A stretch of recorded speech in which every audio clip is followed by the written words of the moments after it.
What is up, everybody? Welcome to the Logic Bomb Podcast, episode 50. 50, half of 100. Let's go. It's been a little while. I feel like We're we going should to talk have like flags or something for 50.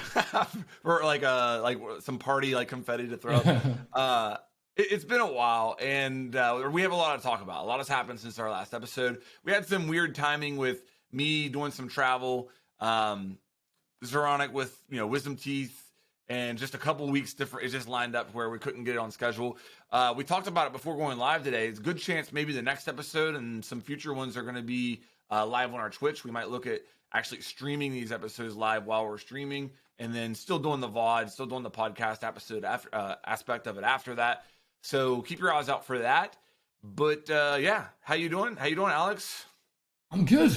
I've been busy with Doggo, like really busy. But it's been kind of a saving grace because it's been a bit hard streaming Siege, so it's been good having some stuff outside of that. But I'm still hopeful. I'm not ready to give up yet. Morale's a little low in Siege right now. Let's throw that out. I mean, pretty much every metrics you can look at right now for Siege, player numbers, Twitch numbers, and just views on YouTube, stuff like that. It's down. It's a rough time. I've been streaming more than I normally do. Typically, recently I've had over the last couple of weeks some family trips and stuff like that that have gotten in the way. But everybody talks about the cheaters right now. I've probably played against four or so cheaters this year that I know for a fact have been cheating. Granted, I'm playing in Gold 1, Plat 3, so that's a big difference than the top level. But in everyone that I've played against that I've known for a fact has been banned within a couple days. Yeah. So I've talked a lot recently about, is it time that when we start talking about anti-cheat, maybe do we focus more on making a ban actually mean something? Is that the easier route to go right now? Because I mean, what do you think? When you see blatant cheaters in game, do they typically get banned within a couple of days? I feel like they do, personally. They must, because it's rare that we see the same one over a longer period of time. Right. Like all the accounts that so I get an elo back every day. Like every day I log in, I have some sort of rollback. Which doesn't bother me. Like, it's not the points that matter, right? It's the wasted time per game where you could have had a good match. I don't really care if we win or lose the game, or if we rank or rank up. It's never been about that. But the fact that most of the time they are fairly low level, and they rarely get to hang around for a long time. They must be getting caught quite quickly, right? I think so too. Yeah, I do. So I'm sure there's exceptions. Yeah, and sure there are probably things they can do from like a technical aspect to be more invasive and catch more, but then the other part is going to evolve as well. And let's be fair, none of us are qualified to even remotely speculate on exactly what they could do there. But I do think it is way too easy to get on another account. Yes. Way too That's easy. Where my attention is on right now. Is there anything they can do to make a ban actually mean something? Because I think that they do actually do a pretty good job of banning people rather quick if you're blatantly cheating. But if they just get onto another account, it does not matter. Nope. And yeah, I feel like maybe they may have more success with fixing the problem more by doing that route than improving the anti-cheat. But again, I don't want to sit here and talk about cheaters all day. No, you have to mention it. You have to mention it. But I mean, I think that, like we said in the beginning, morale's low. I think that's a big reason why. But I'm also kind of saying, at my level, it's really not that big of a problem at my level of rank. Now, it does seem to get worse as the season goes on. I kind of get that, but I don't think that the cheater problem is you can't say, well, the reason the Steam charts are down, a reason that nobody's getting as many views on YouTube, the reason that Twitch viewership is down. I don't think it's because of cheating personally. It's a factor, especially on Twitch. It would matter. I think it would matter on Twitch. Sure. Because there you can't really edit the content to not include it, right?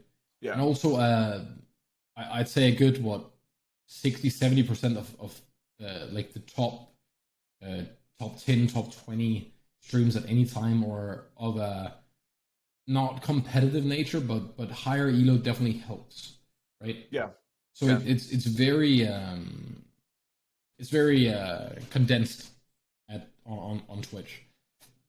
But I don't think overall for the game it like that's the reason that player numbers are down, because it's max 2% of the player base that are experiencing it.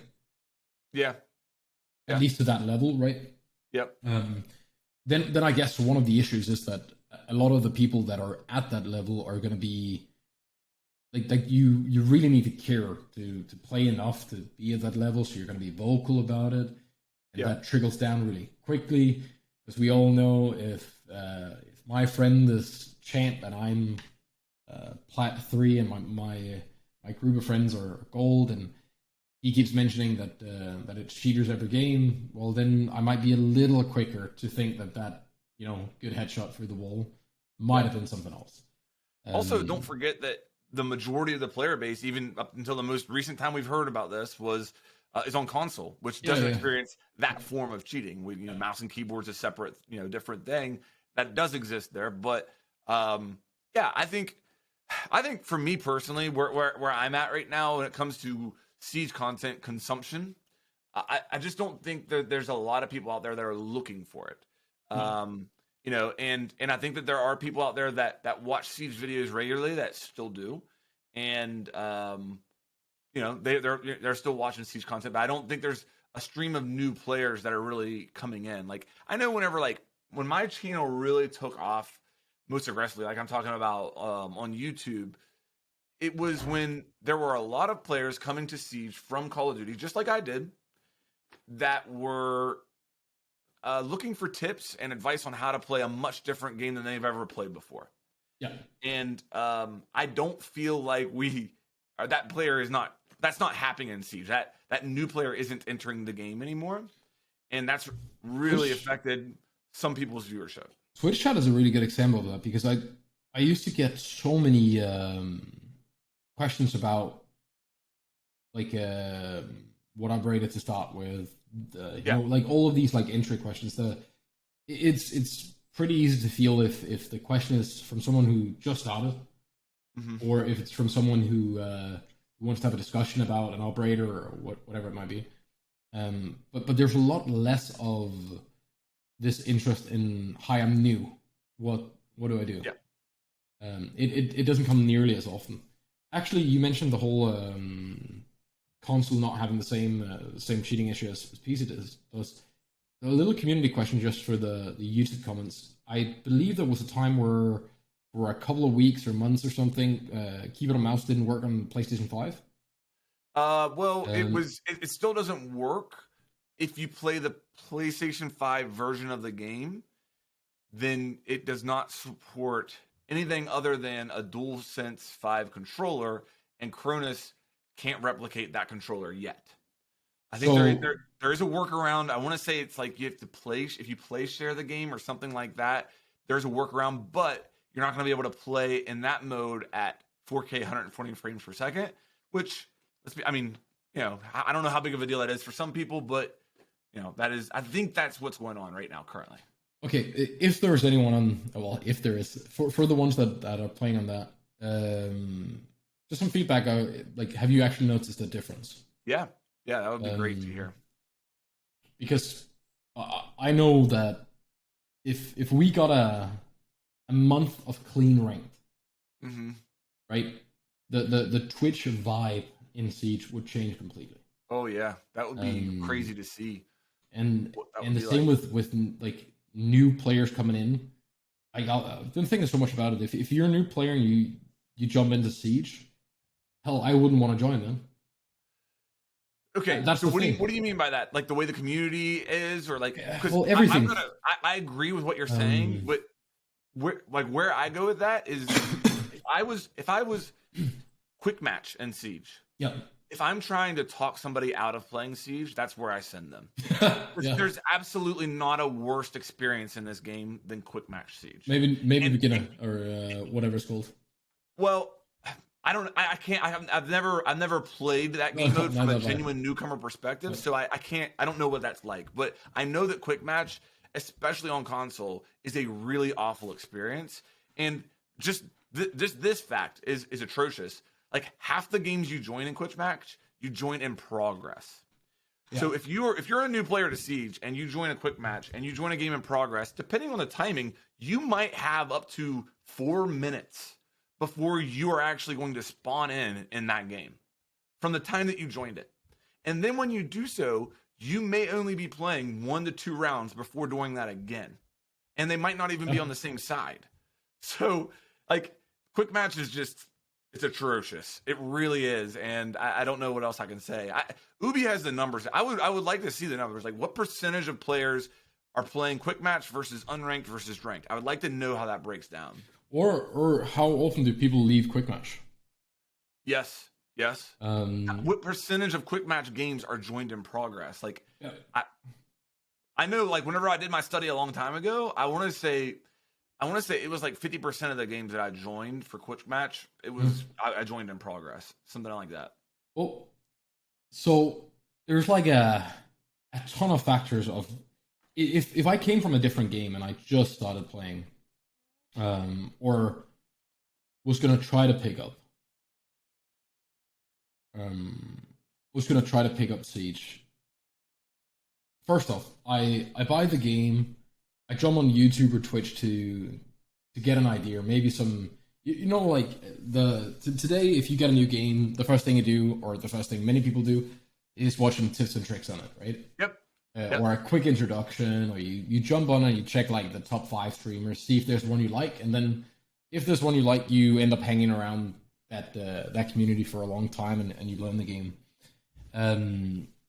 If I jump in and I see a streamer that I don't know in a game that I'm just starting to pick up, and they're just facing toxic people, cheaters, there is disconnect issues, there are bugs, it's going to be very hard for me to sit there knowing nothing about the game, having to think, damn, I have to learn all of this, and then even once I've learned everything, I have to deal with that. Yeah. And on the whole way up there, I have to deal with that same stuff as well. Like, that would instantly throw me off. Even knowing that I'd probably never get to that point. Like, I would never, as a new starting player, maybe of average skill, I'm probably not going to get in that situation. But I wouldn't want to try and get there then. That takes away everything. Not worth your time. Yeah, and that takes away everything. Because for me, if I start playing, I want to see how good I can get. And it's not about like going out and winning a big tournament or anything. I want to learn a little bit every day. And if my improvement is leading me towards that, that's not what I want to start with. And then you have stuff like Doctor's Curse is back. Super good game mode. Super good. Yeah. But so much wasted time, way too little rounds. You spend like 3-4 minutes in queue, then you jump in and boom, it's over. And half of it is your non-existing prep phase, the introduction you get when you join in, all of that. Like, there's not that much play time, right? Yeah. Player selection, all of that. And even though they remove prep phase, there's still a lot of downtime compared to the amount of time spent in lobby to spend in game. And I think that's okay when we look at ranked. Yeah. Because I like games like StarCraft and things that take time. The same with CS. You sit down and you commit a certain amount of time to playing a full match. Right? Sure, CS is fast, but it's still a long amount of, or a good amount of rounds you have to play. And I don't mind having 2 minutes of downtime each 3 minutes in Siege. I don't think that's going to kill the game or going to hurt the game when we're looking from a ranked perspective. Right. But you got to get people to ranked. Yes. Like the bridge from new player to being willing to be so engaged with the game that you're willing to put up with that amount of downtime, and not only put up with it, but enjoy it, or take advantage of it. There needs to be a bridge there. What if I one day want to play Siege and not play ranked? I can't. Right, right. You don't have that. Like, if you're a ranked main now, you don't have the option to go and play a quick match. Yeah. It's just not worth it anymore. No. It's a troll fest, and that's okay if that's what you're looking for, right? But you don't have a place to like go and just play Siege. You can go and play Unranked, but you get the same issues that you have in Ranked, only that the elo isn't there. That's literally the only difference, right? I think so. Unranked. One of the issues with Unranked is I feel like Unranked is unrealistic aggression mode. That's what it is. Sure. It is full force all the time, and I enjoy playing Unranked. Don't get me wrong. Like I think it's if I don't feel like playing ranked, I can play Unranked no problem. But I do think it kind of exacerbates the downtime in some ways, because if you play it like the game should be played, you may or what say you anchor as a defender. 3 of your defenders are going to go out and spawn peak. Maybe they get 2 kills, and then those 3 die, and now you're in a 2v3 for the remainder of the round. There's 2.5 minutes left right now, and it just kind of, I don't know, it doesn't feel like Siege that much at that point. But I think one of the interesting things that you mentioned there is Counter-Strike, and from a YouTube consumption standpoint, I'm not talking about Twitch here. I always kind of looked at Counter-Strike and I would see the huge Steam numbers, but I've never really felt like the player base was absorbing a lot of content on YouTube. And I'm not saying there aren't Counter-Strike YouTube creators out there that are big, War Owl. I know that they exist, but when you compare the numbers that they had on Steam charts versus the YouTube consumption, I never really felt like there was a lot there. And I guess, first of all, as somebody who is more involved with the CS scene, maybe is that true or is that not true? And also, I guess, is Siege heading to that point where obviously our Steam chart numbers are nowhere near CSGO's? That's not what I'm saying. But is Siege heading to a point where it's got a healthy player base, but just a player base that's very experienced and does not absorb a lot of content on YouTube, and especially does not absorb a lot of tips and tricks content on YouTube? There's a lot to like split in terms of CS and Siege there, because in CS there are very few things you have to learn, and I know there's going to be people going, oh, it's super, there's a lot. I don't believe so. There are a certain amount of pop flashes, a certain amount of pre-play smokes, and then you need to learn where to peek your corners from. If you know that, then you can grow by yourself. There are workshop maps that guide you through, where you literally walk over, you stand in a little green box, you aim at a spot in the roof, and then or in the skybox, and you throw your smoke, and you have your console commands so you can lift yourself up and fly around. You can see where the smoke lands. There are training maps that literally teach you how to throw the perfect grenades in the game, right? You have content creators like 2Click Philip, War Owl. There is a fair amount of competitive breakdowns of VODs and matches if you want to go that route, right? Then CS is probably split almost in thirds, where you have your surf and your fun map players, right? You have your like super casual player base that plays.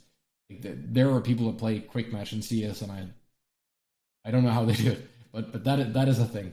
And then you have your competitive, like your matchmaking, your face of your ESC players, right?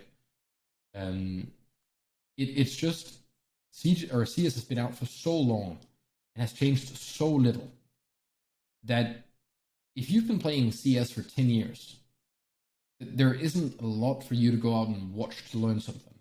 And if you're new, you probably know people that have played for just as long. Or you're going to meet people. Like, you're more likely to stop playing CS and then meeting a guy who has 5 or 6 years of experience in CS than you are to meet someone who's new. Gotcha. Right? So it's very easy to like hook onto someone and then have them help you. In Siege, I feel like no matter if you've played for 6 years or for a year or for a month, there is still like an endless amount for you to learn. Like you can sit and watch tips and tricks videos in Siege for the next 2 weeks, and there will still be a ton of things you don't know on each map, right? We're finding new stuff on each map every week, or at least every month. So there's just so overwhelmingly much to learn in Siege. I think a lot of people are maybe not as interested in it or in learning that anymore, because we're a bit more frag heavy now. At least that's my experience, and it's only talking from ranked. It almost seemed like people are shaming on anyone who actually really uses utility, or right, like we're insulting each other with, oh, they're using strats, or they're playing these operators, or this utility, or these angles, or they're holding flanks. It's like people want to pretend like they just want gunfights, but they still left other games to come to play Siege.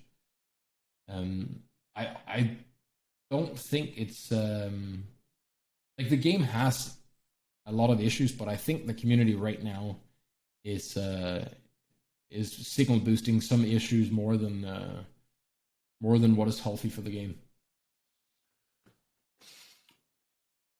Yeah, we're scaring people away, man. We really are. Well, sure, yeah, I agree to that to a certain point. But I do think I think that it's more than just that, because if you look at like free weekends and stuff in Siege, they just don't hit as hard anymore. I feel like there's like a saturation with the gamer out there with Siege at this point, and it's going to take a lot to get anybody who hasn't tried the game up to this point to try it, and it's going to take a lot also to bring back people who played the game a while ago but haven't played it in a while back to the game. And I think those are the two areas that I would really be focusing on right now if I were them. I don't know. What would you rather if we could have a lot of the people who originally liked Siege, who might have left for something else, come back?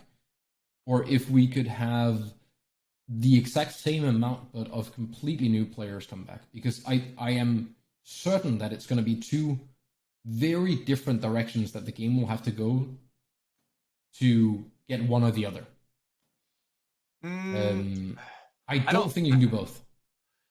I don't think it's necessarily two different things altogether. Personally, I think a new game mode in Siege, a new permanent game mode in Siege is long overdue.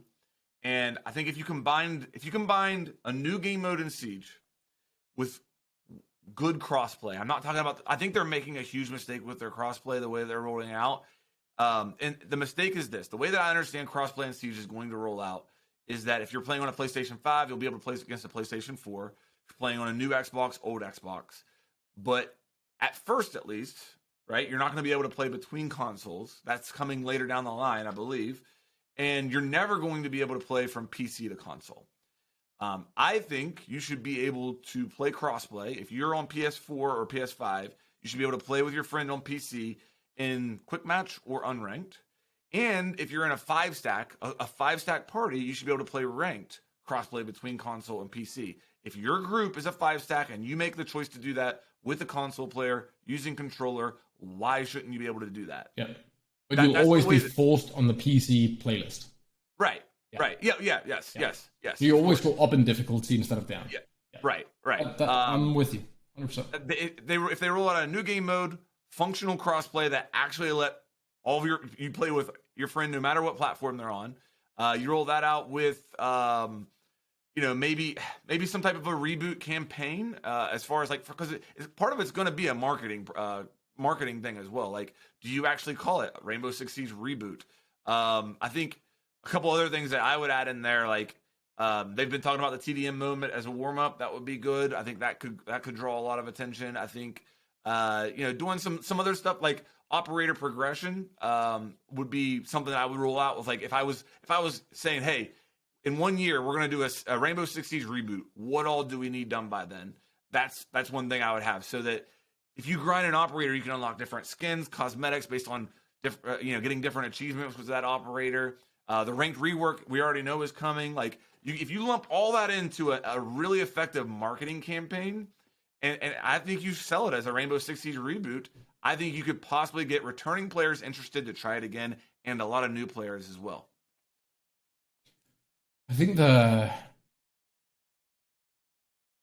at a weird point right now because when I open up my account and I look at my skins, it looks like a dumpster full of skins, right? Like there's so much that if they add more to it, I get lost. Like your uniforms and your weapon skins. Yeah, like it's just an endless scroll of stuff, right? But I would really like that if I play a metric ton of Sledge. Maybe one day my hammer looks different, right? Yes, yes. Like there's so many things that are missed in terms of like right now. I have two good reasons to play Siege. One, it pays the bills, which is a really good reason, right?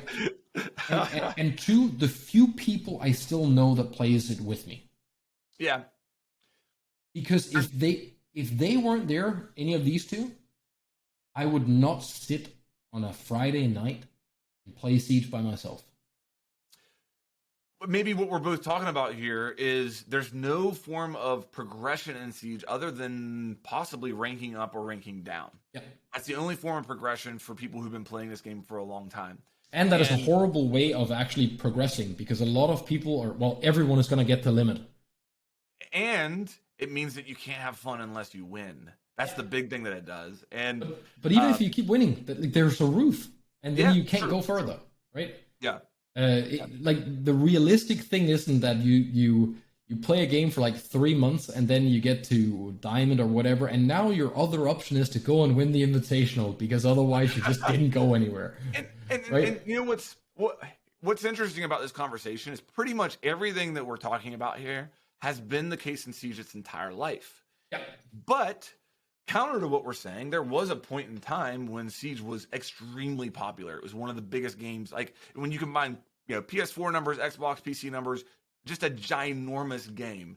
So if it's been like this forever and Siege was once popular, why couldn't it do it again? And my argument to that would be there's a lot more competition right now than there was back then.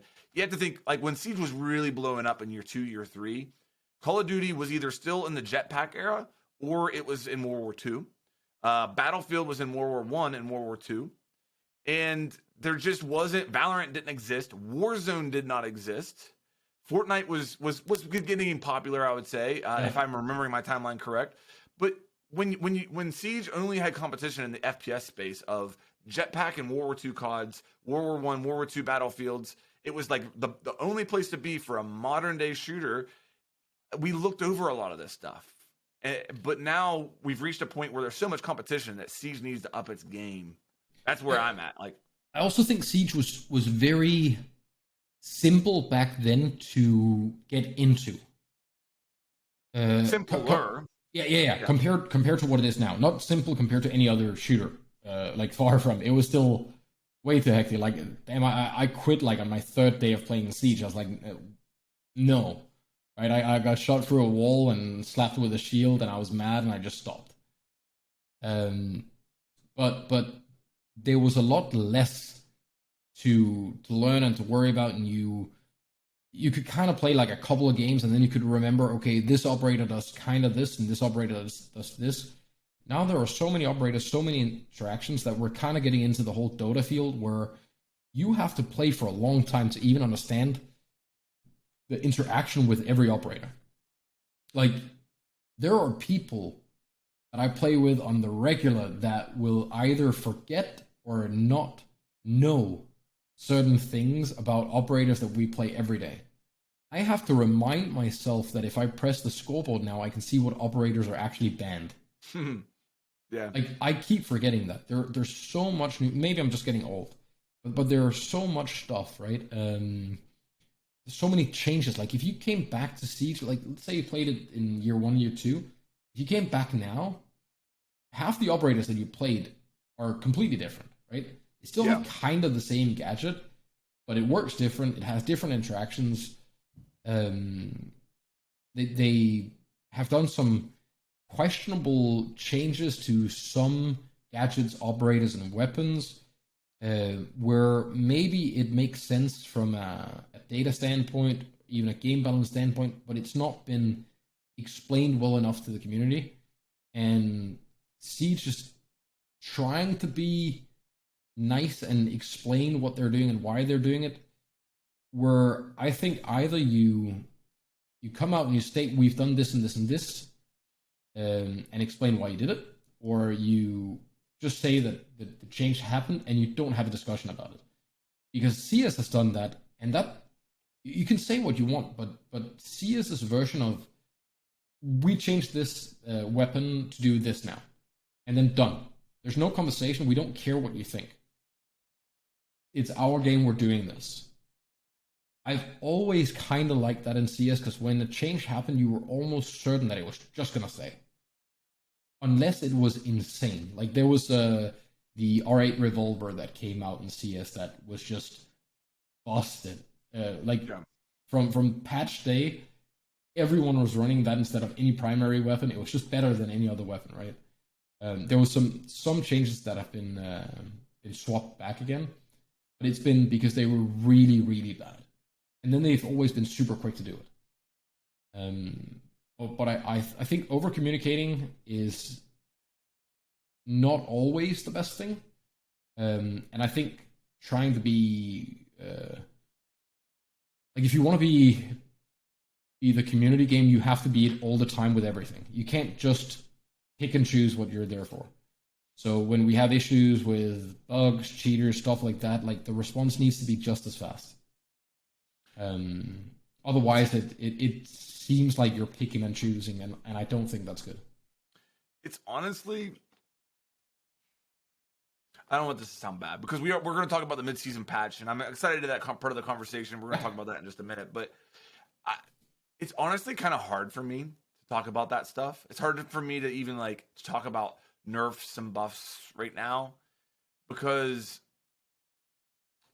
I feel like it's so minuscule compared to like the major problem. Like that's where my mind right now is.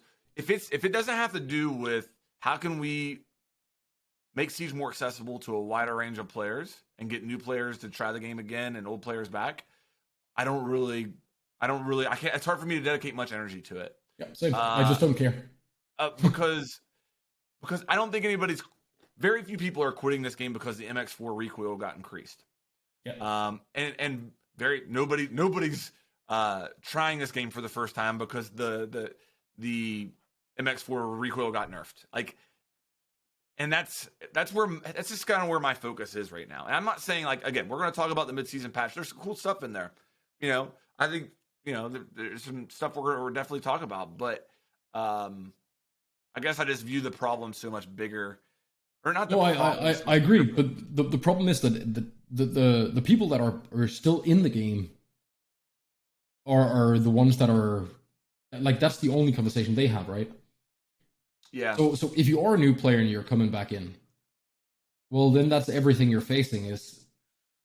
Like, yeah, that's true. Then it's complaints about things that don't really matter, right? It's the recall on my favorite operator is too high for me to control now. Cry. Well, I mean, I think, you know, a result of that is like you start seeing like the thing that'll get views on your channel now that you have a lot of old subscribers. I put this on Twitter the other day. If somebody subscribed to me whenever I did my beta review of Rainbow Six Siege, yeah, I saw that. Yeah, and they were freshmen in high school, they're now a sophomore in college. Yeah. So let's say they subscribed with that video. What are the odds that they're still playing Rainbow Six Siege? You know what I mean? They're not going to watch a video about a patch on Rainbow Six Siege. They're not playing the game. They don't care. But if they see something negative about Siege, they might tune in for that just to see what the dumpster fire looks like today. You know what I mean? Like that. I'm not saying that Siege is a dumpster fire. I'm saying that's kind of their perspective because that's the content they get interested in. But it sells better. Let's be honest, right? Like if it takes 2 seconds of you saying anything positive about the game and you'll be called a shill. If you go on Twitter and you write, you can find anything and complain about it, it will get at least 4 times the amount of likes. Yeah. It is such a sad thing, and it's not a Siege thing. It's just how we are, right? Like, it's easier to look at bad stuff and relate to that and want to share it because it'll, you know, literally, unless it's a cute puppy or a cat, no one's gonna care that it's not drama. And that's a bit of a shame because once you start in that spiral, it's really hard to turn it around. We're talking about new content, right? But what's our normal reaction whenever we get new stuff? That's broken. Oh, it's OP. Oh, it needs, it's buffed. It's We want a new map, right? New map comes in, we ban the new map. Yeah. Map shit. Why is the map shit? Well, I don't know I don't know the map yet. Okay. And I feel like there's going to be a portion of people who are watching this, and if you're watching this, the odds are that you're a current Siege player that cares about the game enough to watch a podcast about it. Probably pretty awesome. Yeah, absolutely. But I feel like there's going to be a portion of the person that watches this that says, okay, well, if they want to grow Siege again, maybe the first thing you should do is make the people who are currently playing it happy. Here's my counter argument to that. And I'm not saying it's not important that they listen to the current players and that they do try to make the current players happy. But I can make a very strong argument that right now, Rainbow Six Siege is in the best state that it's ever been from a pure gameplay perspective. I can make a very compelling case for that. And I'm not saying that it's absolutely true. There's going to be people who disagree with me. That's fine. But I don't think you can argue that you've heard that. A lot of people say that. And that you can make a strong case for that right now. When you look at problems we used to deal with that no longer do, how they fix certain things, all that. So clearly, the game being in the best meta state it's ever been is not working at bringing new players in. So I think you got to start looking elsewhere. And the frustrating part of that is that there's a chance that what might be good to get a new player interested in Siege isn't going to appeal to you, a current ranked player of Siege. And so it's really tough to bring these suggestions forward and talk to them about people who are currently really engaged in Siege, because you're talking to them about stuff that really isn't designed for them. And to be honest with you, like if I was designing a new game mode for Siege, I would be designing it to bring new players in and bring old players back. So a current player playing it and saying that's dumb wouldn't mean that much to me.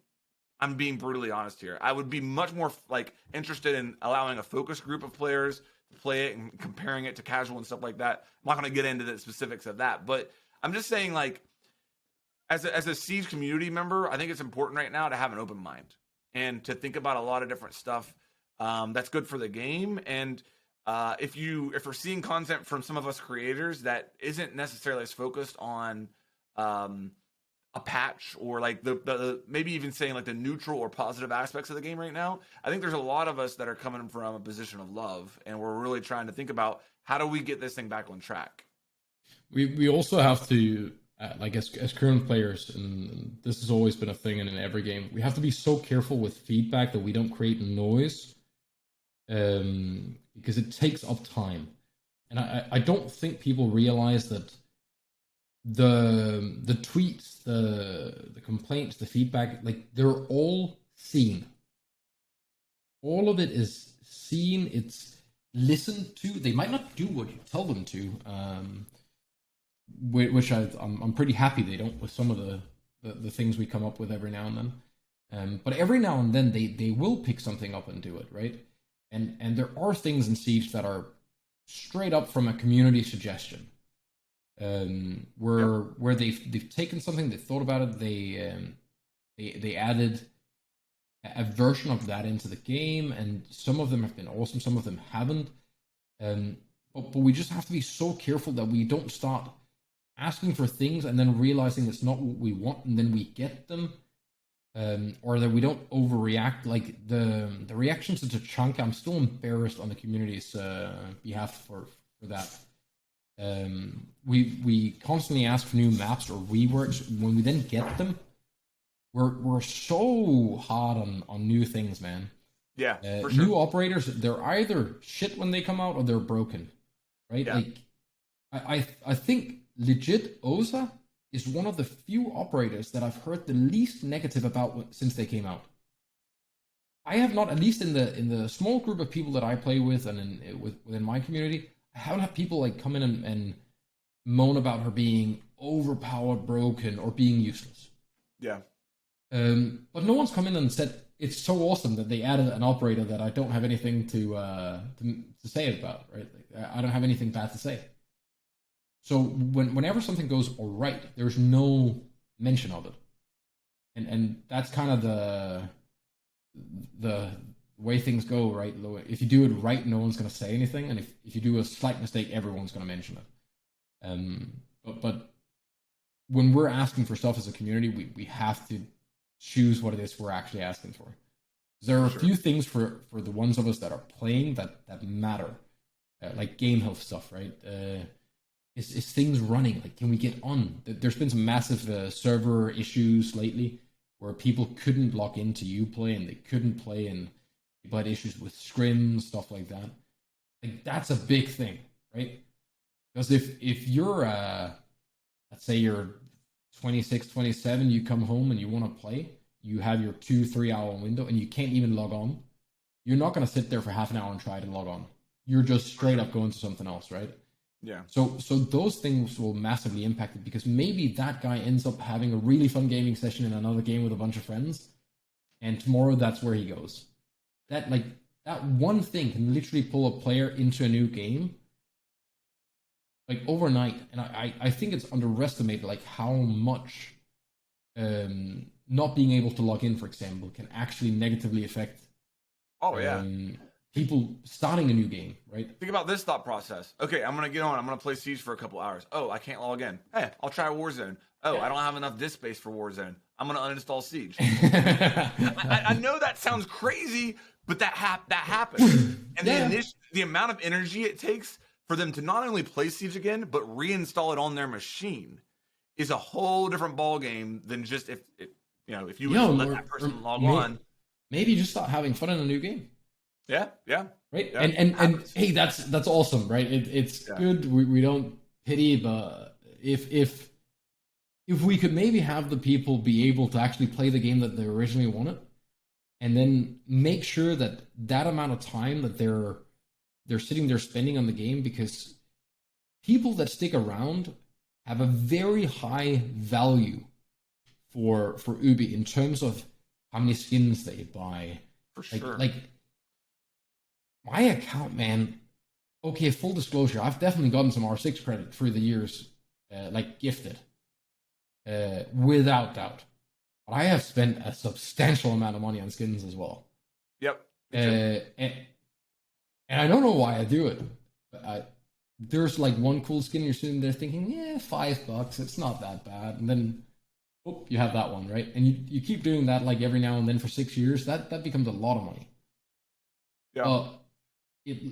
If I wasn't streaming, like I'm not playing competitive anymore, I just play ranked. If I wasn't streaming and I didn't have like an incentive to play, I would just try another game, and then maybe I'd end up liking that game a lot, and then I'd buy all the skins in that game. Then I'd come back to Siege in half a year, see, there's still some of the same issues that were when I left. Okay, there's a new map. I'll play, but I won't get to play the new map because everyone bans the map. So I don't even get the experience of the new content that was added. Yeah. So I'm definitely back to the other game, right? Yeah. It's really a conundrum to me how they're gonna get new people really interested, and how they're gonna get returning players that come back to try it again to stay. Yeah. Agreed. It's not an easy problem. I think it's definitely possible though, and I think one thing along these lines that maybe should be mentioned now, at least I'd like to mention it, if for no other reason, just to show my appreciation, is Melo has made the announcement that he's leaving the Siege project. I don't know the details. I'm pretty sure he said leaving Ubisoft in the tweet, but I'm not sure. I don't want to quote that. I know he's leaving Siege. And this is somebody that's been very very instrumental in Siege's life. He's a game designer, and leaving Ubisoft. Yeah. Okay, so somebody that I have a ton of respect for, and he was very communicative with the community. That's what I really want to appreciate the most. There is just that, and technically, yes, we'll get very specific with the community, answer questions, and no doubt will be somebody that we all miss. He did the post about the Windows and Consulate, where he showed the actual like wireframe 3D of the window and explained why the issue was on that map and how it worked and what they did to fix it. Stuff like that should just be posted by someone. I don't care if it's the official account or what it is, or if it's a blog post. Stuff like that should be coming out once a month. Teach people something about the game. Make us understand why some things are a bit fucky. Yeah. Because it's a lot easier to handle if we know that, okay, it's because of this and this and this, and it will be fixed, but it is difficult to fix because of this and this and this. Yeah. Instead of, we know there's an issue with this, we're looking into it. 6 months later, we fixed it. Because we forget things are fixed. Like, we need that constant flow, right? We got the operator outline. I see almost no one complaining about Ember Rise anymore when I play. It's really, really rare in Ranked that people complain about the skins now. Yeah. But I've heard no one mention anything positive about it. Yeah, no, that's a great point. Right? Like, it's just, boom, gone. Yeah. And on the other hand, we're getting teased stuff where we're sitting here feeling empty about, wasn't it supposed to be here now? Like the reputation system. Yeah, reputation system. What the hell? Attacker repick. The drone thing, right? Like where you can see the drone count up during the attacker repick and stuff like that. The Valkyrie nerf. No, I'm joking. But yeah, the Valkyrie nerf. I fully understand that the attacker repick is going into testing first, and then it's blah blah blah. But why all this teasing then? Yeah. And why that long before? Here's why I hope it's taking so long. Because they're getting rid of the operator selection screen, period, and you will now be able to change your operator as a defender during the prep. As a defender, oh, you're gonna do that? Okay, so you play round 1, and I pick Valkyrie. Second round starts. You start the prep phase immediately. I spawn as the operator I played the previous round, so I'm Valkyrie. I can switch my operator during the prep phase so long as I haven't fired my weapon or deployed any utility. Okay, but what if I'm a troll and I decide to pick an operator and I just lock it for the whole game? That's tough. That's tough.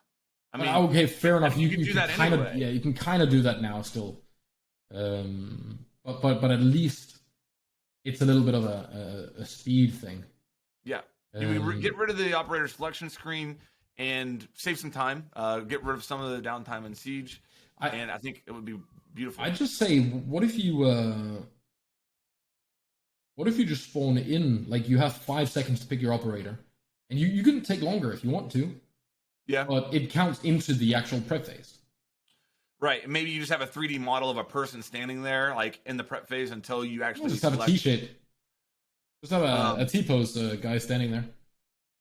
Yeah, you could do that. I mean, yeah, there's probably a couple of different ways to do it, but yeah, I agree. Honestly, that's not a bad idea. I don't see any downside. Maybe that's what's holding it up. Maybe, I mean, because that's what they're basically doing with attackers. Attackers will now pick their operator during the prep phase. Yeah. So why shouldn't defenders do the same thing? I think the only downside with that is that it has to be locked in super quick on defense, because there has to be this. I don't know if I'm good with the idea of you choosing your attackers and then choosing the bomb site and then thinking, we would have been a little bit stronger if we had this operator to fit into everything. Because I think that's the whole balance aspect from the attacker, is that now you can actually adapt to the bomb site. Right. I don't know if the defender should have the same luxury. I think they should choose and pick. Here's probably the biggest issue with this. You're still going to have an objective selection screen, correct? As a defender. Without a doubt. You're still getting, and that is included in the operator selection screen. They're both at the same time.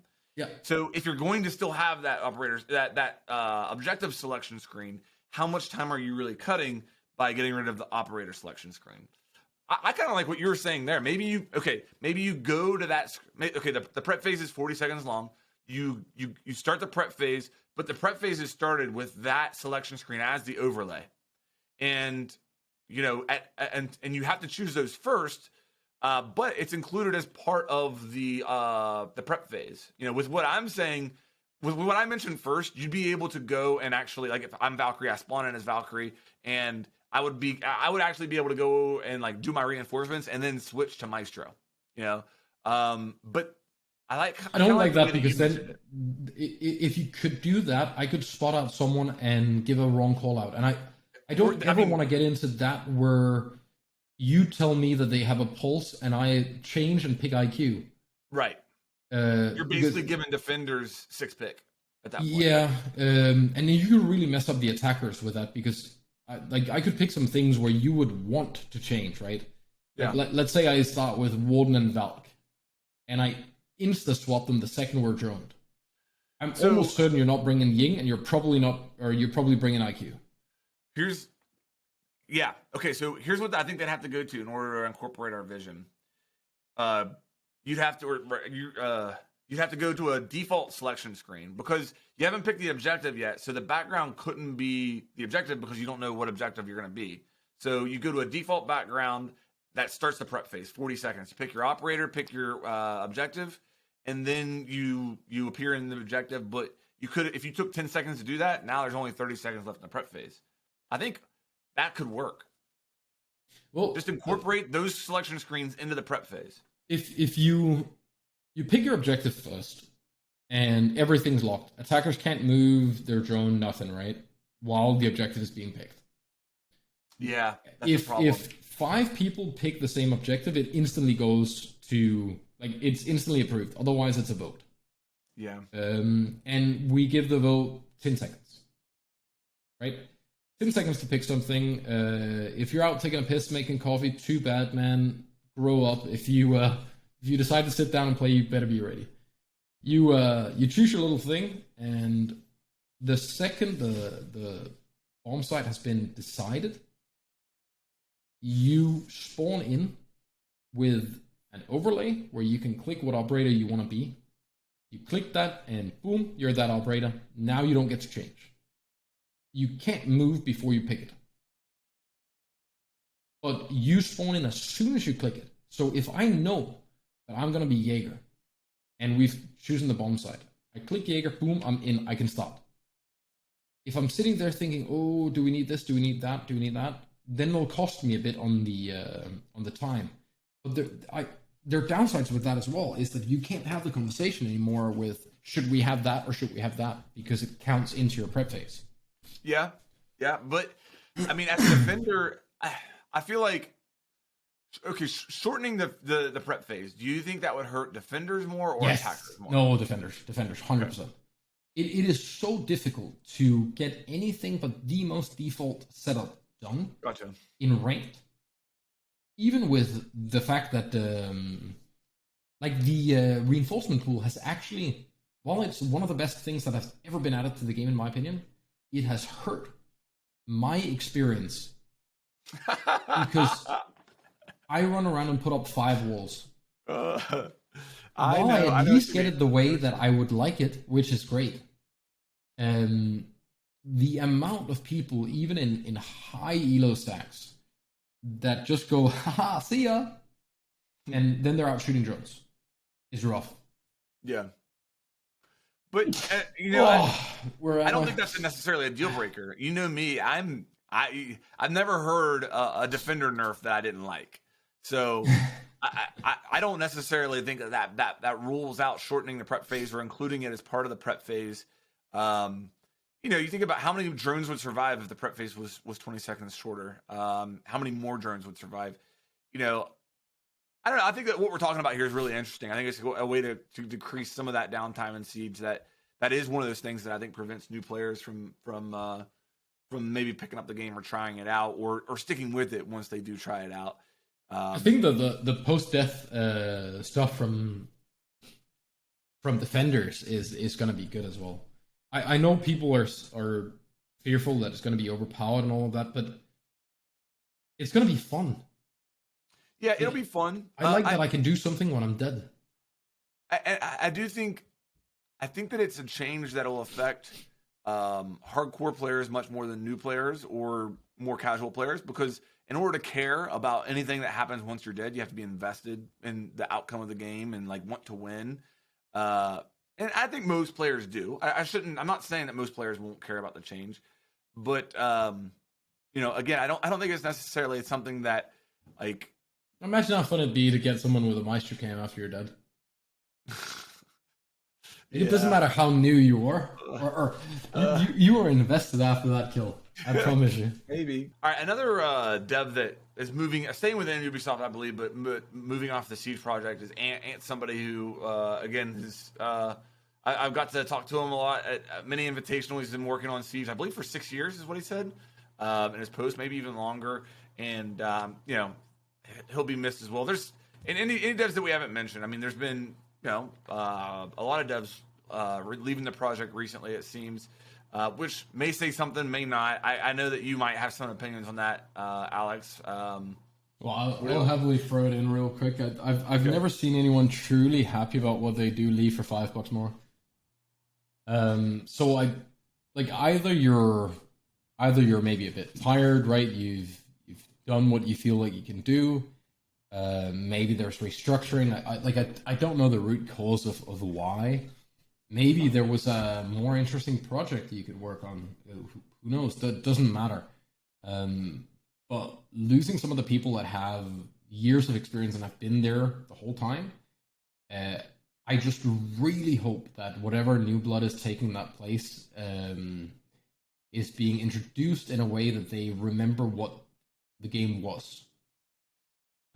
Because I'm all for changing things up and doing fancy and fun stuff. But please don't scare away the people that have been there for 6 years. Because there are changes that could be made that would make the game not what we started playing it for. For sure. And while that might bring in new players, maybe it will. And maybe the game will even grow if that's it. Just from a personal level, that would be a shame to see. Like, I've seen a lot of people that I thought would not quit Siege, go somewhere else. Yeah. And they never, it was always a difficult choice for them, right? It's not like they just one day said, oh, easy, I'm just going to go do something else. They would come back a little bit, they'd scale down the amount of hours they played, and then one day they just wouldn't play anymore.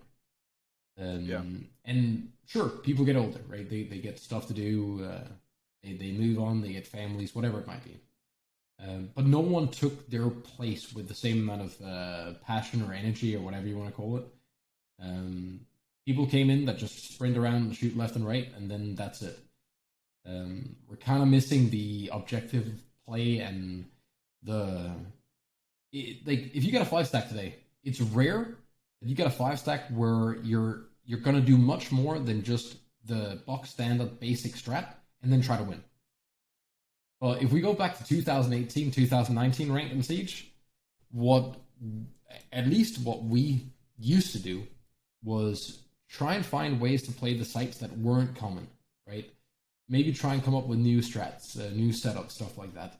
Now, you see what happens in comp, you do that, and you play. Done. And it makes the game a bit more tedious because people aren't willing to try things. Because winning that round is worth more. And that's a shame. So much stuff to learn in Siege, man, and we're not looking for it. I think that's why people burn out. They do the same stuff every day. Yeah. So I hope they keep that. You mentioned, making changes that could change the way that people who've been playing the game for a long time feel about the game. What do you think about the recent conversation around one-shot, headshot, and I think there's a healthy conversation around increasing recoil across the board as well. What do you have strong opinions there? No, I'm all for increasing recoil, but we have to remember that if we compare it to Valorant and CS and stuff like that, it's way more static. You can be in less positions. You can be in less heights. Right? We have prone in Siege. I can't remember who it was. There was a competitive player who wrote a tweet about the petition to remove prone, And I responded with, good luck removing drones. Yeah. There are going to be drones that you can't do anything to. Like, I can have my drone in a drone hole and you can't shoot it. Right. So there are some things where it might seem okay to remove them, but we didn't really think about what would actually happen or what else we would have to change. Same with one-shot headshot. I'm not against the idea of removing it. I actually don't really care if it's there or not. But just imagine the guy holding the pixel between a door and a shield. And you have to hit him twice in the head now. And he can still body shot you to death. It became twice as hard to fight that guy. If you then also want to up the recall, you are never swinging that corner, hitting that shot twice. You will always lose to the guy playing the power position, right? Can you make the argument, though, that maybe that person holding the angle doesn't receive as much advantage as they should in the current way that Siege is played? Swing or be swung? You hear that talk about a lot. No, because if I'm in a position where you have to hit my head to kill me, I can put myself in a position like that, right? So if you swing on me now, you have a chance of winning that fight. If you have to hit me twice in the head, you don't have a chance. That's what I'm saying is, could you make the argument that so in the situation you're describing there, the person holding the angle would have more of an advantage than they currently do in Siege? Yes, and I think they still have the advantage. Okay, and that's what I was saying, is that could you make an argument right now that the person holding the angle in the current way that Siege is played doesn't have as much of an advantage as they should? Because I think that I think it's almost a given that in an FPS, if you are a person walking into another person's line of sight, that person holding the line of sight should generally have the advantage. Yeah. Correct? Is that but I will also bet that you have that in Siege, and that people are extremely selective. You're not wrong. So many people are saying that you have the advantage peeking. Bullshit, man. Like, unless you know exactly where he is, what height he is, if he's prone, standing, crouched, if he's leaned left or right, you do not have the advantage. You will maybe get 20 milliseconds, 30 milliseconds advantage on him in the peak itself. Sure, you don't have to deaccelerate like you do in Valorant and CS. That's one of the things they use really well to fight peeker's advantage, right? But in Siege, what about the goo mine that could hit you, right? The Capcan trap. The defense is already favored.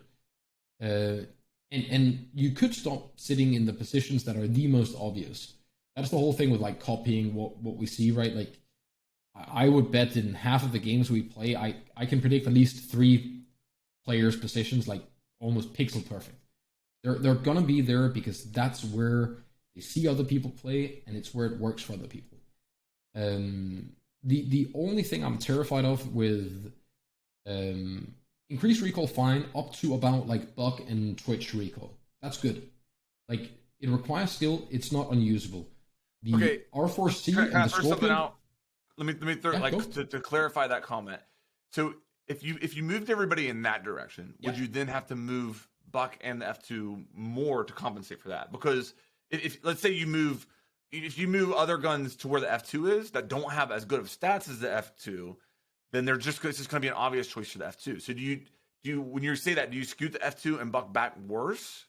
Maybe just not. No. So you could just move things in that direction, like give them the same jump that they originally got, right? Like so Twitch went from, let's say Twitch went from 1 to 2 in scale.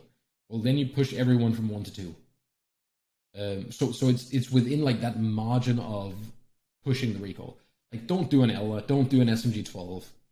Gotcha. That stuff is ridiculous because half the kills I get with those guns are luck. Right. Either I hit the first shot or it goes blah, blah, blah, blah, and then maybe I get some. And it's not satisfying doing that. And it's even worse dying to a gun with high recoil.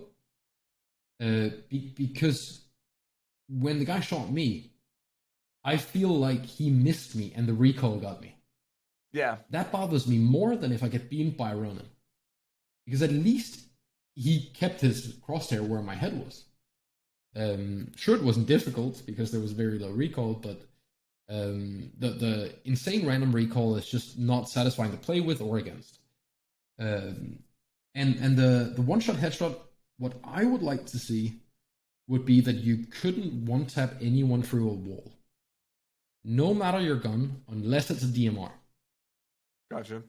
DMRs could one-tap through a wall, so if you actually do get a really good yellow ping, you could theoretically one-tap, but you'd still be fine with just, spamming through the wall.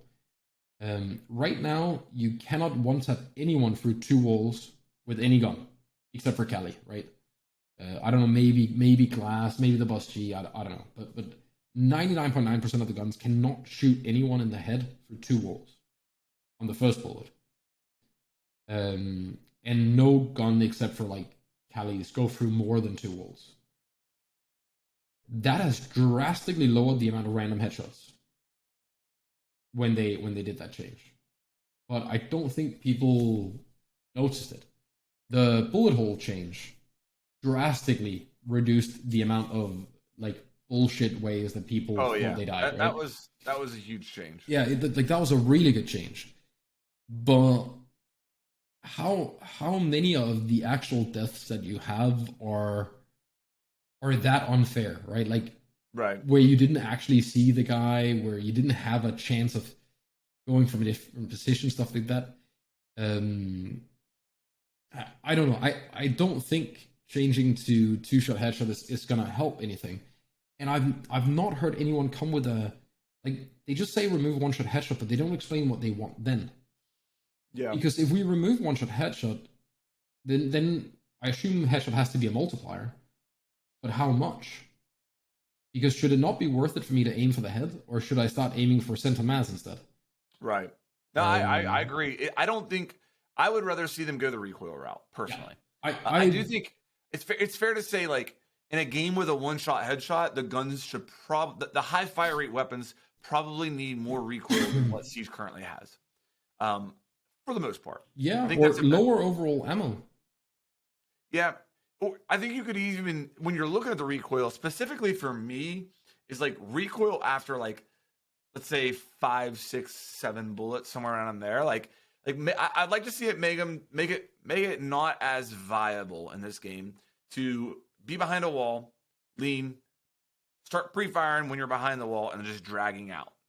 And I think if you do that and you miss your first 5, 6 bullets, at that point, the recoil should be substantial enough to where that is not viable for you to. You need to reset. And I think if you did that, what you talked about before is true, in that maybe you're increasing the amount of lucky headshots that come out of that situation. But I think that you would probably be dying to like the 10th, 11th bullet in a spray, not as often. And I think 100%. But don't you think it would hurt your new players much more than your OG players? Yeah. And I don't think those are the ones you want to hurt. I remember thinking, especially on console, I remember, maybe you handle console differently, but I remember thinking that Siege had a lot of recoil. If you've only played Apex Legends, that was 30% less. Yeah. If you've only played Apex Legends, the guns in Siege have a lot of recoil. Like, and that you have to keep that in mind. But the guns in Siege have a lot of recoil compared to all games. Sure, CS that aren't like milsims. Like you're like. Well, even Tarkov has less recoil than Siege. Does it really? And that's something I mentioned in a video recently. Is like, I think that one of the reasons that you might think that Siege has low recoil is because the average gunfight is like 8 to 10 meters, something like that. So if you were using the Siege guns at 200 meters, you probably would think, wow, this gun has a ton of recoil. Yeah, and then the time that you're in the fight is so short. Like if you had to fight, let's say everyone had 500 health, it would feel a lot worse, right? What was that game mode? The Outbreak extraction game mode. Yeah. Like when you're shooting people that have 400 health, it felt a bit different, right? All of a sudden. It did.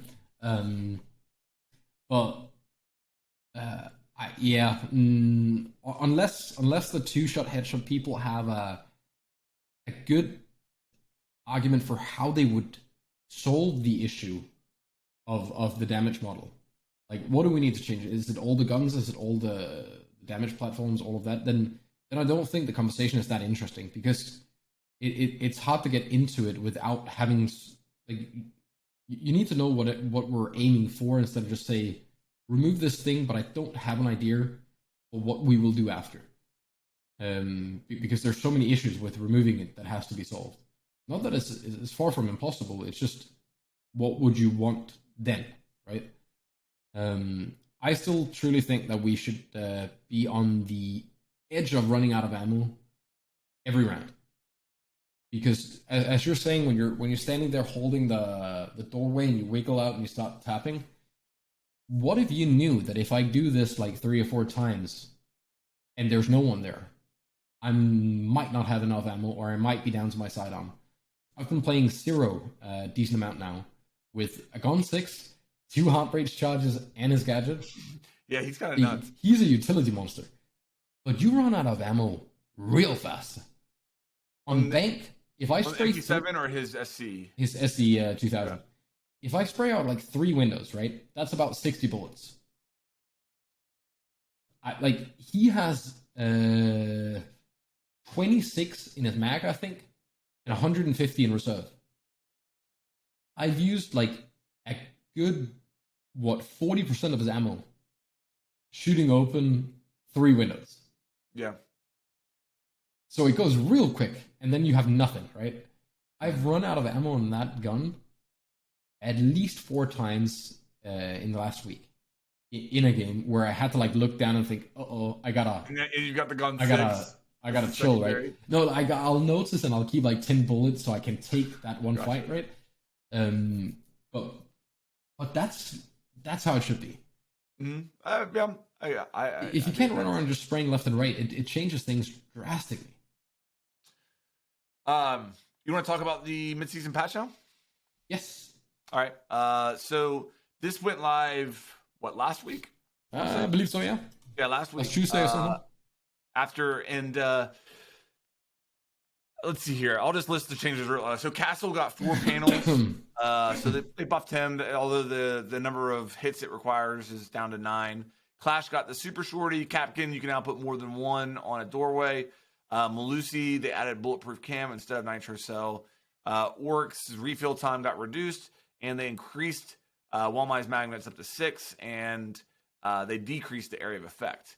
MX4 Storm recoil got nerfed. P10 Roni recoil and magazine count got nerfed. And now on the hard breach charge, you have 2 instead of 1.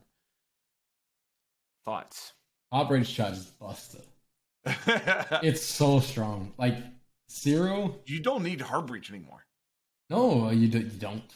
I mean, Thermite still does Thermite better than anyone else, right? Yeah.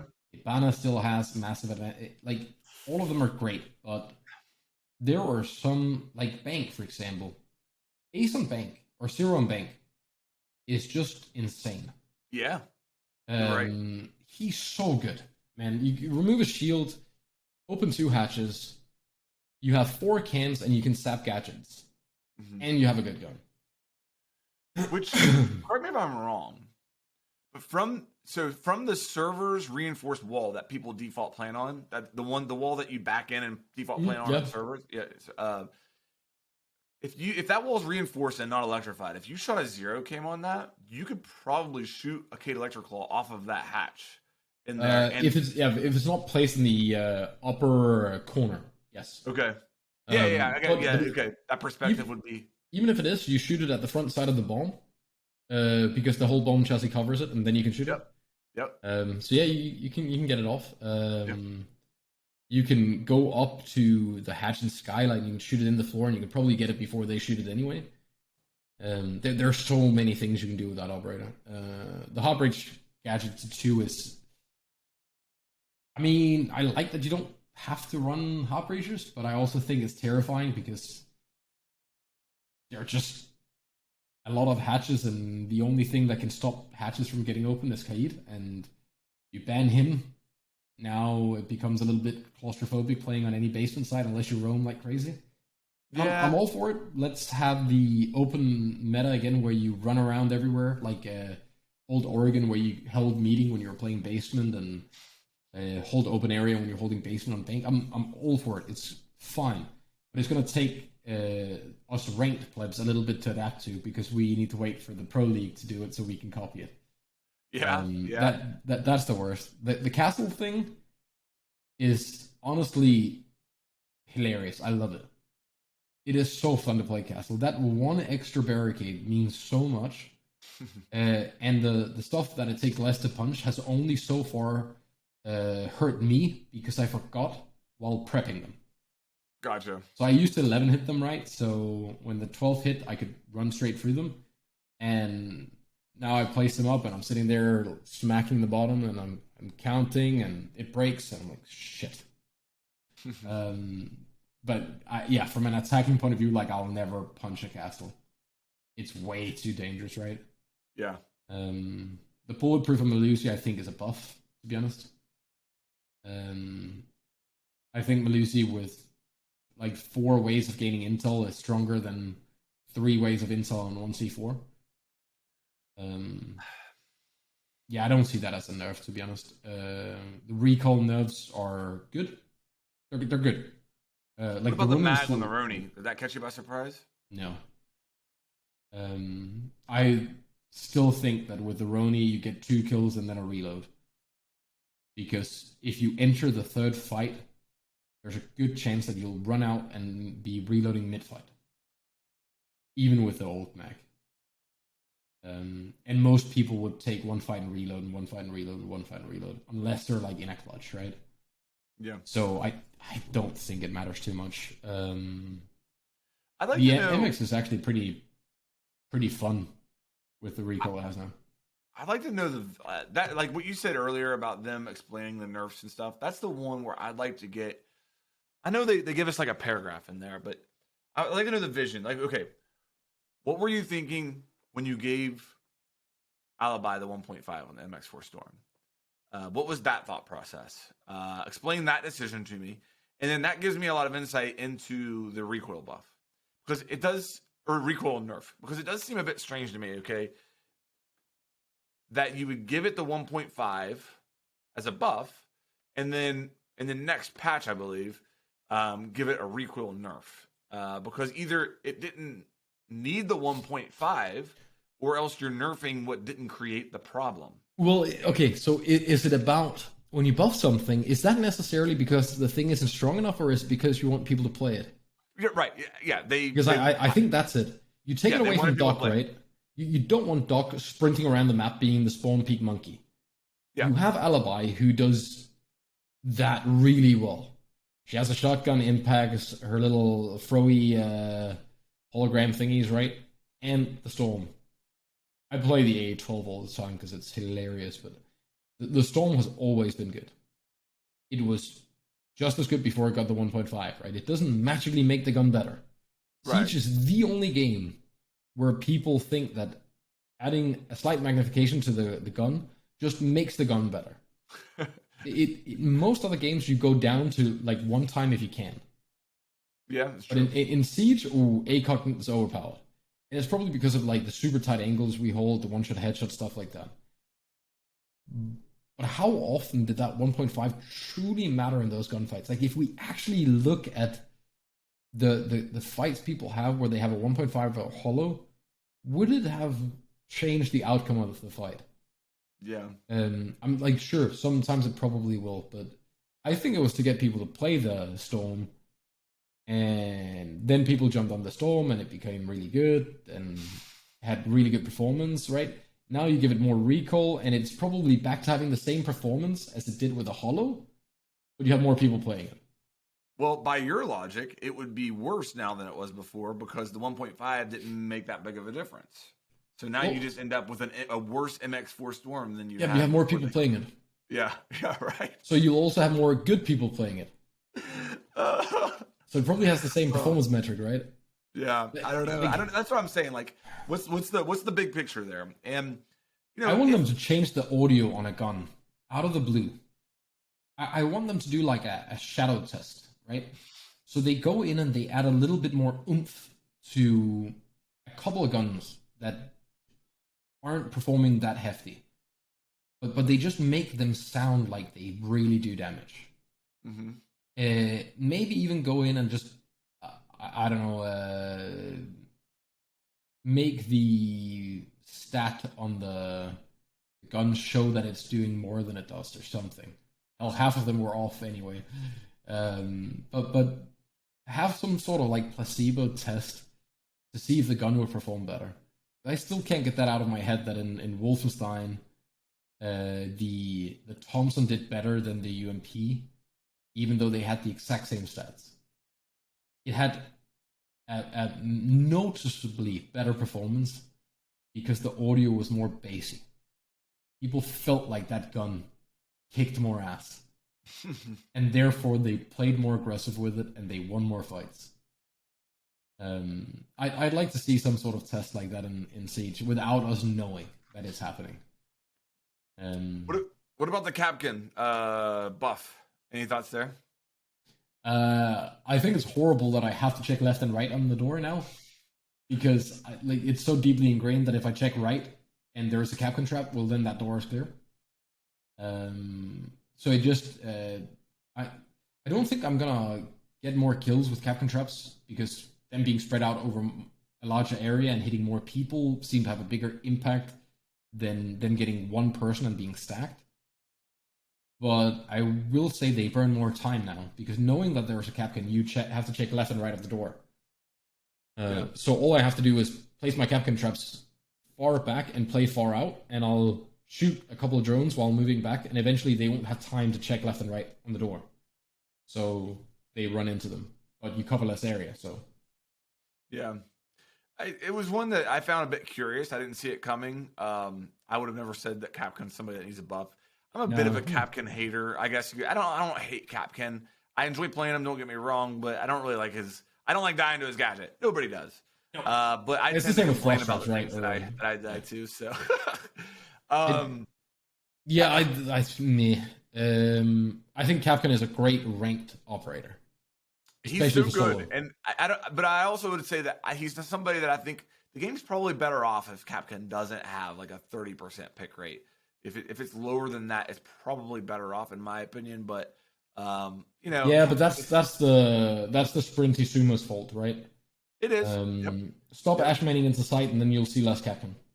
The fact that he can die in the first second and then still get 1-2 kills throughout the course of the round, like. On paper, I mean, that's pretty strong, you know? Yeah. I mean, he's doing pretty well as well. Yeah. What else? What else was in there that... I mean, there was a little Oryx buff. Meh. The Oryx buff we need is that he should take like 2 damage when he does a wall instead of the 5. That would be I think you should be able to hold it down. Hold it down and go like as far as you want? Yep. That's interesting. I want to be able to run like through a couple of walls. Fast. Because right now, if I run for a wall, I get staggered. Yeah. So I can never really use it to get away, right? Yeah. If I really get caught I can't run through a hallway and break through 2 walls and then get into the other room. Like on Villa, if I'm on main floor in piano, I can't run through the piano wall into the hallway and into the vault below. Yeah. If I do that, I'll get caught and it won't break the second wall. I wish I could just zoom until I ran out of stamina or whatever we call that. Yeah, that's an interesting idea. And I don't think it would be too strong. It'd just be annoying to shoot at. Clash getting the super shorty. You have any thoughts there? Yes, that is the most hilarious setup you can play, by the way. I accidentally picked it and got 2 kills with the shotgun, and I'm never playing Clash Shotgun again, because now my Clash Shotgun KD is 2. And I'm just leaving it there. It was so fun. You make sure they get fairly low on health, right? And then you just quick peek them with the shotgun. But I don't know why they added it, honestly. It seems like now you can just have a way of making sure you have enough rotates for your shield if you're Clash. So if no one else wants to pick a shotgun and help you with the rotates, then at least you can do them. I don't know. I don't know the logic behind why they gave her that shotgun. If anything, they should probably have given her a real shotgun, a primary shotgun. Give her the ITA, the Jackal and Mira main shotgun. Or something. instead of like a shitty secondary one with 3 shells in it. I mean, I just want them to delete Clash. I know I sound like a party pooper over here, but just not another operator that I'll do that right after they nerf Valk. Don't even get me started on that one. I mean, okay, but you did get me started, so allow me to get started. What's the Valk stuff? Well, I just think that, again, I said it on Twitter the other day, but I'm not saying that Valkyrie is the most OP operator in Siege's history. I think that there have been multiple operators that have been more broken than Valkyrie has ever been. But I think that you can make an argument that there is no operator that's been as strong as Valkyrie for as long. Smoke. And never received a nerf. Who? Smoke. Not for the average gold or plat player. I would argue. Okay, I have no idea about that. Well, so how would you fix that? What's the obviously the leading thing right now is that you can't throw her cameras outside, or that you couldn't get reception from a camera outside, similar to how Echo's drone works or Mozzie's a drone would work. Do you think there's a chance that would actually buff her because it would force people to use it defensively instead of aggressively? Yes, absolutely. So do you think there's a chance that it would actually make it harder to play against Valk?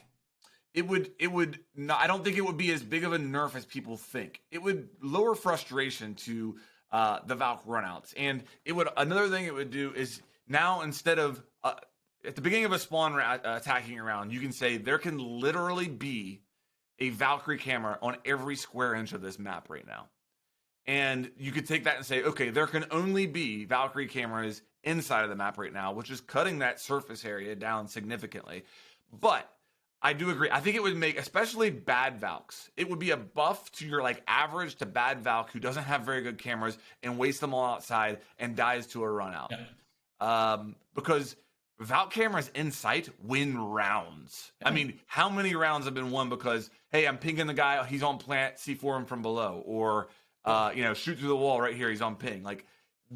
So I totally get that. I'd like to see them maybe look at the Valkyrie camera itself making some type of a sound cue whenever a player gets on it and spectates. It could be just a little clicking noise, but some type. If I'm within, say, maybe 12 to 13 meters of a Valkyrie camera and somebody is getting on it, I should hear some type of an audible noise saying, "Hey, there's a Valkyrie camera near and somebody's on it." The problem with I'm all for the audible noises, but the more we get of that, the harder it becomes to differentiate things. Because even the Capcan trap hum. I didn't even know that was a thing. Yeah, the Capcan trap says. I had no idea that was a thing. I never notice it, and I play a ton of Capcan. I don't notice it. There's just too much going on in game. There's so many things that I don't hear because I'm only really listening for, glass breaking, footsteps, so much stuff I'll miss. Ping makes a noise, right? I actually don't know if it does. I know that it did on test server at one point when we tested. I know it did on test server. I've never noticed it in game. Maybe it does. Maybe it does not. Not on the person who you're pinging. I'm saying if your teammate pings, you get a little beep in your. I have no idea if you do. Okay. I'm pretty sure that's how it works. You might, but I just don't notice it. There's too much stuff to listen to, and also people with hearing issues, that it'll just have no effect for them, right? Mm-hmm. I think the two issues with the whole Valk stuff, which is not even in Valk, but it's the defenders fighting people outside. We have to get to a point where we at any moment that's one of the good things about being a streaming Siege is that you always expect that people know where you are. But there's so much. It happens in Tarkov as well, where people are saying extract camping and stuff. The fight doesn't end until you're out, right? Or until the diffuse is down and everyone's dead. But in Siege, a lot of people have this idea that they should be able to get from the spawn into the building without meeting a fight. And I just think it's a fundamentally flawed way of thinking that we can move from where we spawn to the door or the entrance of the building be allowed to break down that door, and then that's our first fight. Because even if we have nothing that can be thrown outside, we put Echo Drones in window frames, right? All right, remove the ability to put them in window frames. We'll find places where the roof is slanted so we can still see out, and we'll still get the vision. We'll break more windows than you can look at the same time and throw something out of it and then peek out another. Attackers need to, players need to get a little bit of patience. We have so many rounds when I play where they'll be so busy thinking about how they're going to win the round that getting to the building is not considered like an objective. So on the way there, they're instantly clapped, and now we don't have a heartbreaker. Because soon we gotta get this wall open or something, right? Whereas every single time where we slowly like go out of spawn, we almost always get a pick because someone will peek, right? Like it's unheard of in a Siege game that no one challenges anything. So you can start your game out as a 5v4 and attack almost every round if you just spend 25-30 seconds outside. I agree with what you're saying in that in a round of Siege, as an attacker, going from spawn to the building is part of the round, and there should be threat involved with there. What I think no insta peeks though. What I think I would challenge is that maybe that situation currently isn't as balanced as it could be, and that they should possibly look at ways to make that situation a little bit less defender favored, in my opinion. Because one of the things in that situation, the defenders have had 40 seconds to run around the map. They can be literally anywhere inside of that map. Attackers can be in one of 3 places. So that already, okay. Now, granted, the attacker, the great equalizer in that situation is the drone. The attacker has the drone to be able to find where a defender is on the map and where they're trying to spawn peek. The problem there is that, like on a map like Cafe, I feel like if I take my drone to the middle 2 floors of Cafe in the prep phase, it is as good as gone. And so to say that the drone is the great equalizer there, I don't think that has brought that situation enough into balance as what it could be. Do you ever use your drone outside to look for the spawn peek? I get it. Yes, you can do that. Because then you'll never be surprised ever, right? Not even once. Well, you're still relying on timing. So let's say at the beginning of the prep phase ends, you stay on drone for the first 10 seconds. Mm-hmm. Second you get off of it, somebody hits it and looks in your direction. You know what I mean? Like it's I get what you're saying. Drastically lower it. So let's say you actually do that for a week. You'll die to spawn peek maybe twice in a whole week, right? Here's okay. If all 5 of your teammates are on it, or let's say on Cafe, you would need at least 3 drones for each side of the building. Well, you only need drones for where you spawn. You don't need to cover where you aren't, right? True. So, is that fair that an attacker is having to dedicate his drone to staying outside and not getting any intel? No, but what's your alternative? Well, I don't know. Because even if I'm not peeking, here's one thing I'll throw out. Every window. Here's one thing I'll throw out that I think they should do instantly and very realistic. Cafe's the perfect example. If I do, what's the spawn that's on the side by the garage entrance? What's it called? Like, Christmas. It might be. There's 3 spawns on Cafe. One's down by the river. The other one's like River Docks, Christmas, and it's not Christmas, and then I think it's called Garage Side or something. Yeah, it might be called Garage Side. The spawn that's over there, you can either spawn in one of 2 places: on the right side of that barrier and the break in the middle, or the left side. It should be one spot, and it should be very well protected. And I hate spawning on that left side because now I have to cross a line of sight for the garage door that a defender could be holding, and I would just prefer to not have to deal with that. So make the spawns more specific but very well protected, because you could make the argument that as specific as you make them, now they're susceptible because the defenders know exactly where they are. Other than that, I don't know, man. Well, I don't know. Okay, all of the stuff with spawn in a very specific spot. First off, like as a player, what we can do, and this isn't like a fix, but if I get spawn peeked a lot on the map, I will stop spawning in that area. Sure. And I will adapt how I play to spawn a different place so I can guarantee that I make it to the building. Because my number one priority is to not get spawn peeked. Right. Like every round I play, it's the one thing I'm focused the most on is that I need to at least use some of my utility, because I'm probably going to lose a fight at some point in the match or in that round and die, but I don't want it to be before I get to the building. So I will do whatever it takes. If I have to prone around a box to get a prone angle at a window, I'll do that. But we can't block off the windows, because if you allow all the attackers to get all the way up to the building, then you're just going to get weird jump outs where, like, we know that the attackers are all the way up at the building already and no one's going to be covering, right? Not having any cams be thrown outside is not going to limit the amount of time that you have to invest in protecting yourself going out from the spawn. Because if I break 3 windows, you have to believe that I could be in any of those 3 windows, right? Even if they're not broken. But like, I love just running around punching random windows, because I know that if I was the one spawning there, moving up to that building, I'm ADS the whole way. Right. So I go from full sprint to ADS. That'll add another 10 seconds for me getting from A to B. Right? I've already won at 10 seconds for free. And how often do the rounds come down to like 10, 20, 15 seconds, right? If I can take 10 from the start of the round without doing anything as a defender, you damn sure I will. Yeah, for sure. And that's one of the potential issues with like what you're saying as far as leaving a drone outside. Again, cafe garage side, they leave a drone outside. What if during the prep phase they hit the garage door, they hit the dining room window, they hit piano window?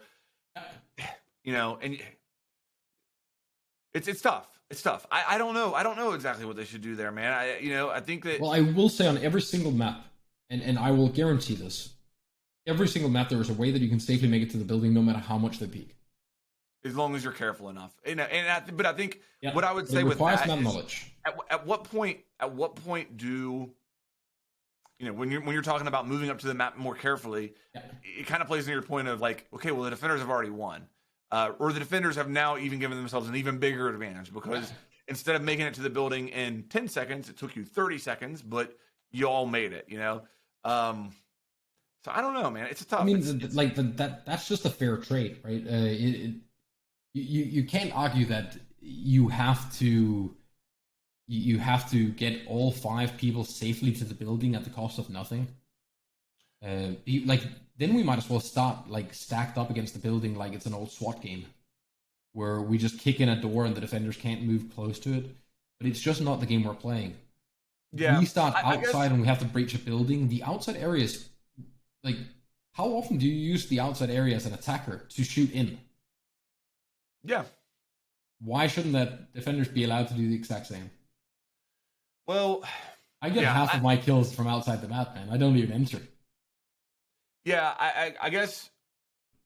Have you ever played another competitive FPS game where the defenders had as many inherent advantages built in? I mean, I've never played anything that was structured this way at all, because there isn't any.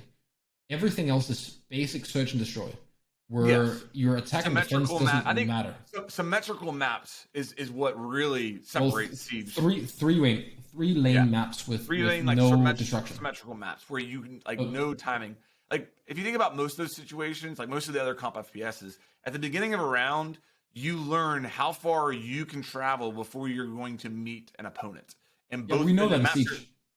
What's that? But you know that in Siege. Right? Yes, moving up to the building, the defender is going to get spotted if he moves outside the building. You have a max of like 3 windows to look at.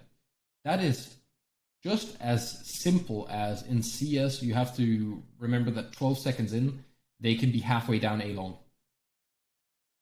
And they could be an A short at 14 seconds, right?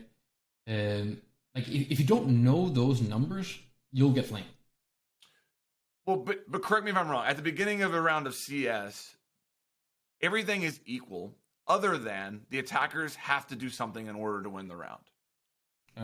Well, there's asymmetrical in terms of your economy, how much money you make. True. From kills, yes. Let's how say, your guns work. Then let's say a round of Call of Duty Search and Destroy that doesn't have like old school pro mode, for example, is exactly the same. The attackers and defenders are the same.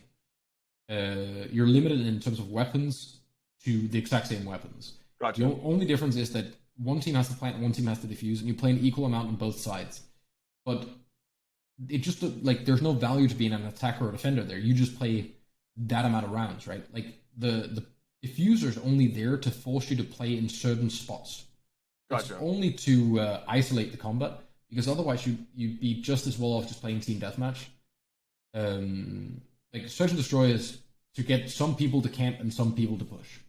Right. Right. The problem with comparing Siege with any of that is that we have a prep phase. I can't think of a single other game that has that.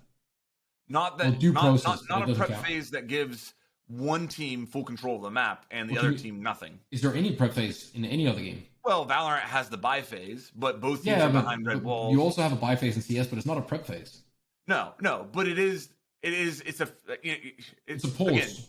Again, that's it. But both teams are starting out at an equal spot. You know where both teams are, and so you know when the round starts. There's only a certain number of variables, and those variables increases around. Your buy phase in Valorant and CS is more like a like traffic light, right? Like green go. Yeah. Your prep phase in Siege is part of the match. What you do there has an impact on if you win or lose. But so there is that aspect of it, that the defenders have full map control for 40 seconds and can be literally anywhere inside of that map. Attackers are in one of 3 spots at the beginning of the round. We didn't lose the fact that attackers still have that diffuser that they have to either kill the entire enemy team or plant that diffuser in order to win the round. So whenever that's why you get to play on both Siege or on both sides, right? Like that's the whole point. Yes, that's a great point. It doesn't matter how strong one is. Unlimited overtime. Yeah, I wouldn't mind.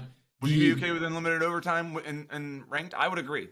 I'd be fine with it, but I wouldn't want to force it on other people because I wouldn't want people to guarantee that they can sit and play for 5 hours. Yeah, I know. It's tough. And also, if that happens, let's say I'm solo queued, and let's say you have to go, and we've played for 2 hours, and you have to go. Now I lose my game because you can stay for 3 hours. The way that Valorant gets around that is they have a draw element. Yeah, I'm not saying that's perfect. I'm fine with draws as well. But you play for an hour and then you draw. How does that feel? You know. So the question is like, why do we need this at all?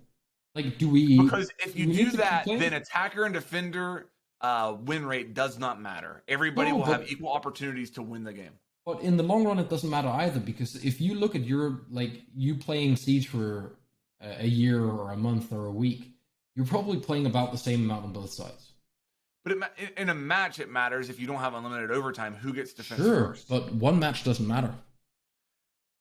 If it's the champion, if it's for $1 million, it matters. Yeah, but it's not. That's the thing. It's not. For me, it's not. No, but what we do as casual players has nothing to do with how the comp does it, right? If I go play football at the local park, I'm not demanding that the goals are exactly the same size and the same amount apart from each other, and we're the same amount of people in the field, and we have a referee, and the grass is a certain height. It's not the same. We're not the same people. Like the ones that go in and play comp, I'm fine with them having their specific rules. I don't think that should be forced on the casual community. So you would be fine with having unlimited overtime in every single comp match? Yeah, I wouldn't care. But it doesn't have. But it doesn't have to come to ranked, is what you're saying. Yeah, I'd be fine with that. The issue there is economical aspect of what do you do when you have hired a venue until Sunday at 10, and it becomes 1 at night. There's been a lot of esports that have. I mean, Counter-Strike has unlimited overtime, right? I mean, how long have they been doing it? And has it ever been a problem for them? I think it's only been added. I mean, it's only the only thing I ever hear from it is this match was insane. It went to 19 overtimes. It was the craziest CS match I ever watched. But there has been issues as well. There has been matches that went on for hours and hours and hours. There's been times where venues literally it cost them hundreds of thousands of dollars to extend the time of that. Also, what about the talent working there? Yeah, are you going to force the same casters to just keep running? Isn't it about competitive integrity though? Like, are we saying that we should not inconvenience the planners of an event What do you do with a boxing match? Or any other real sport? Well, okay, but the difference here is that we're admitting that in Siege, defenders have inherent advantages. And it's You not do that even, in it's not chess even as like well. that on every map. But there are some maps where defender win rate will be like 60%. Okay? Yeah. You go to overtime and you don't... We have to be careful with those stats because we can pick and choose here, and that's dangerous. If you say that defenders have a certain win rate, are we assuming that it's because that's how the map is and there's no other option, or is that how it's played currently? It doesn't matter. It doesn't yes, it matter. does. Yes, it does. No, it doesn't. If a map over the course of a pro league year, season, or whatever has a 60% win rate, and they are playing that map for $1 million, and it does not have unlimited overtime, I would question how much competitive integrity there is. No, so wait, there's something to this. Let's say it does that for a year. What if next year nothing changed, but the win rate swapped? Then your entire logic with why the one side was favored was wrong. It doesn't matter why one side is favored. Okay, if it swaps, then now it's the same story, but it's just on the other side. I don't care why. No, but the problem is you're not figuring out what's happening. If like, can we agree that one team is going to win? Yes. Good. The better team is going to have a higher percent of winning one side than the other team has a win percent on that side. Would you say that the margin between teams is always 10% or greater? I don't know what you mean. So, like, if I say G2 versus EG, and I'm not saying the real teams, I'm just making names up here. G2 versus EG, would you say that in those competitive matchups, it's unheard of to have one of those matchups where one team isn't at least 10% better than the other team? No, not at all. So if there's a 10% defender advantage on the map, that's not how 10% better works. Like, we gotta be careful with how we mess around with math. Then, like, a team being 10% better doesn't mean they have a 10% higher chance of winning. I mean, there's no measurement system. So what we're talking about here is extremely hypothetical. It's actually in the weeds a little bit. But I guess what I'm saying is, like, if a map has proven itself to be, we'll go attacker sided. If a map has proven itself to go 60% attacker favored, as far as if you play a round on this map, the odds are that 60% that an attacker is going to win. Okay? Yeah. And you go to an overtime period in which there's not unlimited overtime, and one team is potentially going to play less rounds as an attacker than the other. And the competitive integrity in that situation is not as good as it would be with unlimited overtime. I frankly think at that point, like, we're babysitting to a level where it's getting ridiculous, because if like, are we gonna take into account, like, are we gonna have weight classes as well where all the players have to be the same age and have the same reaction time, because otherwise one team's a bit more favorite than the other? Well, that's not your goal and rules. No. So you get to pick and ban maps. Agree? Yes. And you play more than one map. Yes. And you play on both sides. Yes. The only issue is if you play so head-to-head on the last map that it might come down to you being defense or attack. There is something you can do about that as a team in terms of what maps, what you allow to go through. You have a hand in that game. It's not purely luck. For sure. Right? I'm not saying that if you lose a game of Siege, it's not always because it's never not because unlimited of luck. Overtime. It's never because of that. Because, like, we have to get away from that. It's not luck. The best team won, and we have to accept that no matter how it went. It's a loser's business to sit there and say we would have won if there was one more round. And it's not unheard of to have unlimited overtime, though. There are plenty of esports that do it. But that's not the problem. For it. That's not the problem. Unlimited overtime will not solve it, because then you're saying that just winning one more round, that makes you definitively so much better that it was worth spending a couple more hours on. I think this is teams that lose a lot that would like this to magically make themselves think they, like, I've played a Pro League final, right? where we won on the absolute last round on the last map, and we had a bank where no team could win attack ever on bank that entire season. Everyone was losing. Funnily enough, the match we played on bank in the Pro League Finals, season 3, I think, attack won every round. So attack won basement every round on a place where it was always defense winning. If it's so defenders favored, how was that possible that the attack was the ones that kept winning in the finals? I'm not saying that there aren't variations in defender or attacker win rate. My point is, we went forth and back one round and another and one round and another through the whole round or through the whole map. We could have played infinite overtime and it would probably have been the same. You would probably have gone head to head, and then eventually a team would win. But I can accept that we lost that one round because I know we fucked up in that round. That one round, we knew it was the last round. And we messed up that one round really badly. But we also messed up some rounds before it that allowed us to get there. Right? If you aim for a 7-0, then just go in and admit that some of the rounds that you lost were, you could have changed those instead. You didn't need the overtime to make it fair. I think this is the problem, is that we assume that it's not fair not having it.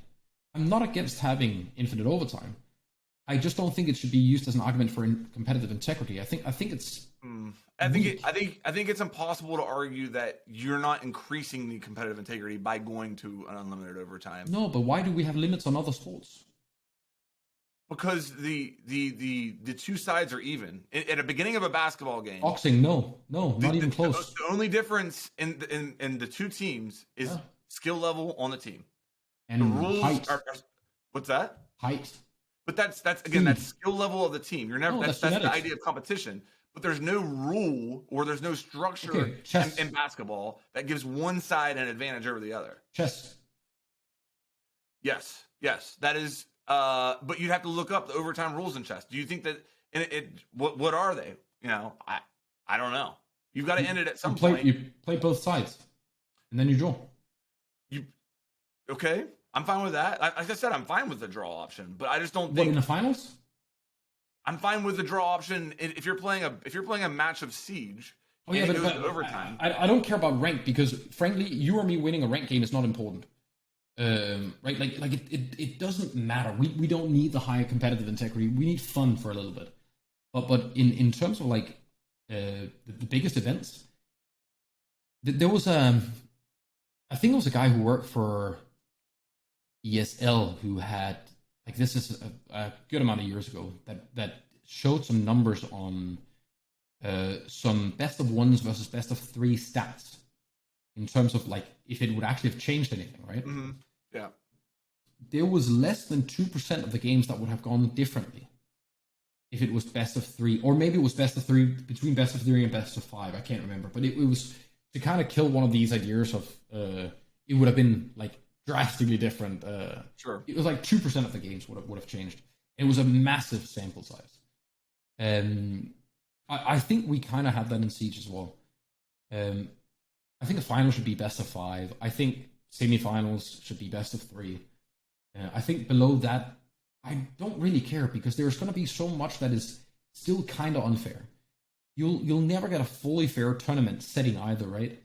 I'm not saying that the Siege competitive system is trash because it doesn't have unlimited overtime in every single match. But I think that if you're looking at a map and that map has a 60% win rate for attackers, and the two teams play that, and the 2 teams go to overtime, and one team plays 2 overtime rounds as an attacker, you cannot argue that there wasn't a slight advantage for that team. No, and this is where you come in. There's something we can do to ensure that doesn't happen. No, because we don't have to babysit it. That was why Nuke was such a good map in CS. It's because when people come in on a map that is like 90% defender favorite or attacker favorite, and they slam on the opposite side, it makes history. That's what's amazing. Play unlimited overtime? Yeah, but that didn't matter. People were winning 15-1 on Nuke. I don't. If you have unlimited so overtime, if you have unlimited overtime, defender attacker does not matter because both sides get the equal chance. Nope, that is just not true. If not when we play on the same side, there is a massive advantage to starting on one side. And going because up, the amount, 4-0, is that what you're saying? Yes. If we do a coin flip over time, and we say you have a 50-50 chance of winning on attack, right? If I'm already up 4-0, I am much more likely to win than you are to get your coin flip every time. So unlimited overtime doesn't solve that problem whatsoever. Unless let me retract my previous statement. If you unlimited overtime allows you to negate a defender or attacker sided favor for either team in as far as giving them an advantage over the other one in that situation. But you're not going to prevent like the mental aspect. I agree. If you start I'm not even talking about mental. The goal should always be, no matter what system you have in place, the devs should be striving, in my opinion, for as close to 50-50 as possible. That should always be the goal, in my opinion, between defender and attacker. And if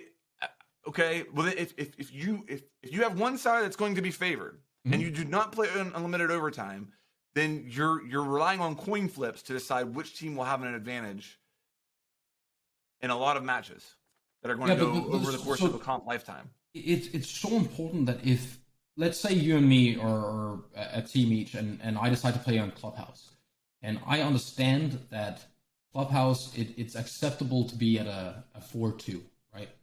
Like, that's an acceptable split. My whole goal is to find a way that I can make that into a 5-1 for me instead. I get that there is a favor on one side, but I choose to go in and play that map. I didn't ban it because I think that I can play my side slightly better than you can play your side. It doesn't matter that one side is favored over the other, because we both know it going into the map. I pick the map, you pick the side. You cannot say that is unfair. Okay. I'm not saying that is unfair. I'm saying that there is, with unlimited overtimes, the competitive integrity in Siege would be raised. I'm not saying that the current system is garbage and that there's no competitive integrity to be found within it, but I'm just saying that unlimited overtime, I just don't think it's worth, in a round-based game, will increase competitive integrity. Yeah, but I think if that changes two games over the course of a year, I don't care about that. It's not enough. It's too little of an impact to do that. Like, most of that work could have been done by the right teams. Matches, though. It could be the difference between a team being relegated and unemployed for a year. But you know what could be that as well? Better work from the team. Absolutely, yeah. But like, that's not the job of the people who make the rules, the comp rules, to like do that for them.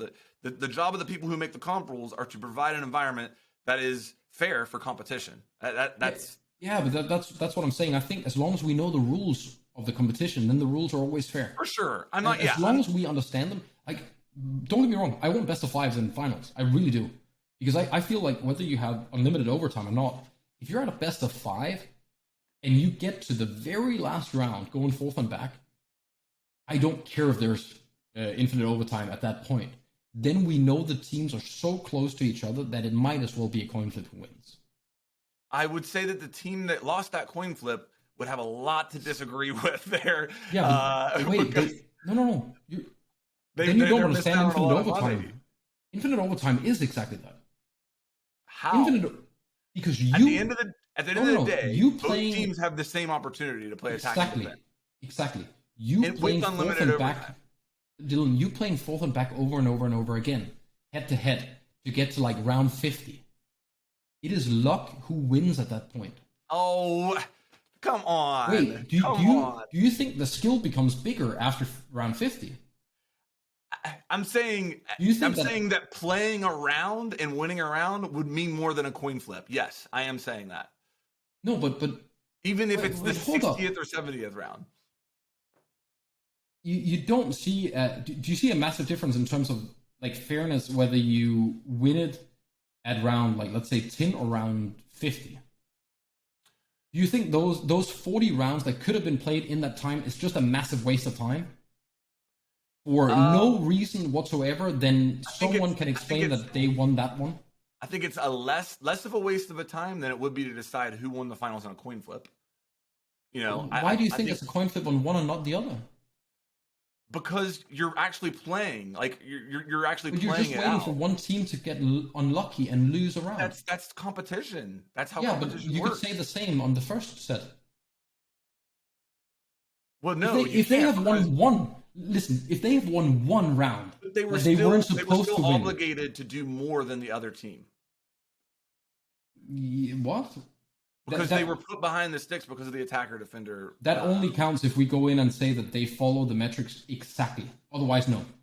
If they played a game where they won 2 attacks on a map that was massively defender-sided, and they then go to lose the third one, then it's no longer a coin flip. They fucked up.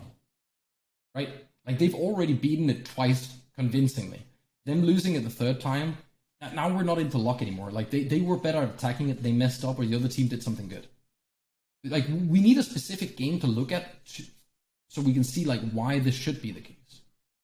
Well, I think the way that I would do it, if I was king for the day, is if you were playing a best of 1 in competitive Siege, you would play unlimited overtimes. If you're playing a best of 3, you would have unlimited overtime on the 3rd map, and if you're playing a best of 5, you would have unlimited overtime on the 5th map. Because I think you can make the argument that the way that it works in Siege, and you would know more than me on this. In a best of 3, how do you decide who gets to pick defender sided first, and then doesn't that play into who gets overtime on that map? Like, there's a decision process there. It's not truly a coin flip in those first 2 matches, right? Where, like, as far as who gets defender or attack in overtime. Depends on which structure, but often you get the leader in either rounds or whatever it might be, or the seed gets to pick in decider. So you have an actual, like, that you're favored because you were higher, right? Which you could actually argue is not fair either. Because if you're 2 teams fighting each other, why should I have any advantage going into it? You already have advantages. So you already sometimes have a map advantage, right? Yes. If I'm playing a best of 3, how does it get decided who gets which side in overtime on map 1? Wait, okay, so I pick the map, you pick the side, right? Yeah. Then when we get to overtime, it just swaps. Okay. So if I pick that I want to go on defense first, if it goes to overtime, that means I'm on attack first. Yes. Okay. And then on map 2, that would be the same process there, right? Reversed, yeah. Okay. And on map 3, reversed. So how did it get decided that which team got to pick 2 maps compared to the 1 map? No one picks. Wait, what do you mean? On the 3rd you map, pick a map, I pick a side. I pick a map, you pick a side. And on the 3rd map, it's a decider map, so it's whatever's left in the ban. No one picked that map, right? Like, no one picked the last map. Who gets to pick what side they start on? The top seed, or the one with the best score through the first 2, like the one in the favor, right, gets to pick on the 3rd, because the 3rd is a decider map, so no one picked the 3rd map. Right, and they only get to pick what side they start on. That's the only decision to be made on the 3rd map, right? Yeah, then overtime should be reversed. Okay. But the whole point is, if we look over the actual history of Siege, I will bet you can't find more than 2 games that would ever have been affected. Ever. And I don't think it's a hill worth dying on. Yeah. I don't think the time, the money that goes into it, I think you're looking at this way too lightly, that, but it's not that big of a deal. A couple of casters at a couple grand a day, right? A massive venue that has to stay open for more hours. What about the live audience? What about if the buses stop at the event? Like, there's so much stuff to go over this just because 5 people want a reason they lost. There's 2 huge esports that are literally doing this. Valorant and There's CSGO. probably many that are doing it. So, like, I understand that it's not as easy as what we have right now. We're not Valorant or CS. Right? Yeah, okay. Like, we don't have Riot money. So let's... we don't have Riot money. Okay. So we can't have competitive integrity, I guess. That's drastic. That's drastic. I think it's insane that you're willing to die on the hill that we don't have competitive integrity. I'm not dying on that hill. I'm not saying we don't have competitive integrity. I'm saying that it could be increased. Yeah, but you're not willing to accept that it might not be worth it. I guess that's a very important part of competition for me, is to try to make it as fair as possible.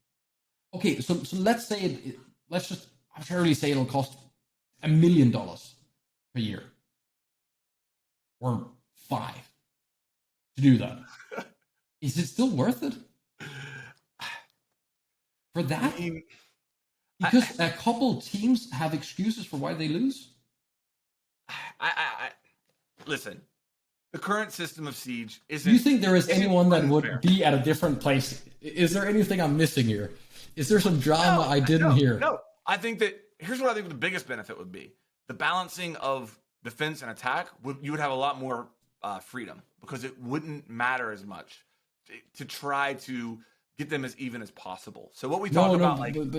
you're missing the whole point, Dylan, because you won't get to infinite overtime if the balance is not taken serious, because you have to win places where you aren't favored. Like if we're on a map where there's 60% defender win rate, right? And I start on defense, it is so unlikely that you're gonna win all of your defenses as well, because I'm already that much ahead. I can do so much more dumb shit to get ahead of you in those rounds. You have to be so careful on your defender rounds that I don't rush, right? You don't have the same freedom because I'm up 4-2. So you're literally playing into the point. But okay, so no, because you wouldn't get to overtime. That's what I'm saying. I'm not following you on that. Okay, so we play 6 rounds on one side and 6 rounds on another side, right? And I am playing on a map that has a 60% win rate on defense, or 70, whatever it might be. We also have to remember to split it down between sites and what sites are picked, but we'll leave the... Which would theoretically increase the favoritism. Exactly, that's what I'm saying. So if I start on defense, right? Yeah. On the decider map, and I win 6-0. Okay. And I have 70% chance on defense to win, and we say that we're completely even. Okay. There is no way that you can win that match again when we do the swap. Your 6 rounds on defense, it is almost impossible for you to win 6 rounds in a row. It is so unlikely that you do it after I've won 6 rounds in a row, because the freedom I have is so immeasurably large compared to what you have. Gotcha. So you're talking about like the mental aspect of being down 6-0. No, the mathematical. It has nothing to do with mental. It absolutely does, because you're gonna have mental is another aspect. So what would be preventing? No, you have to hold up. The team before me just went 6-0. What is preventing me from going 6-0? Math and chance. So the way... Wait, hold up. Keep the mental out of it. I fully understand the mental aspect. I really do. It sucks being down 6-0. The point is that if you're we're talking percent, right? So we're talking each round you have a chance of winning that is higher than the other team. Right? Yes. Yes. That becomes less and less and less and less and less likely to be the same the longer you go. Correct? Maybe I'm losing you on that point. We agree that like 50% plus 50% is 75%, not 100%, right? Yeah. Okay. I see what you're saying there. Yeah. Point being is, once I'm up 6 rounds, the chance that you get your 75% roll 6 rounds in a row, like I did, is much less likely than I win 1 round before you get there. The argument that I would make, though, is that in order for you to win those 6 rounds, you had to do something good on your side. Okay? So you went out and you won the 6 rounds.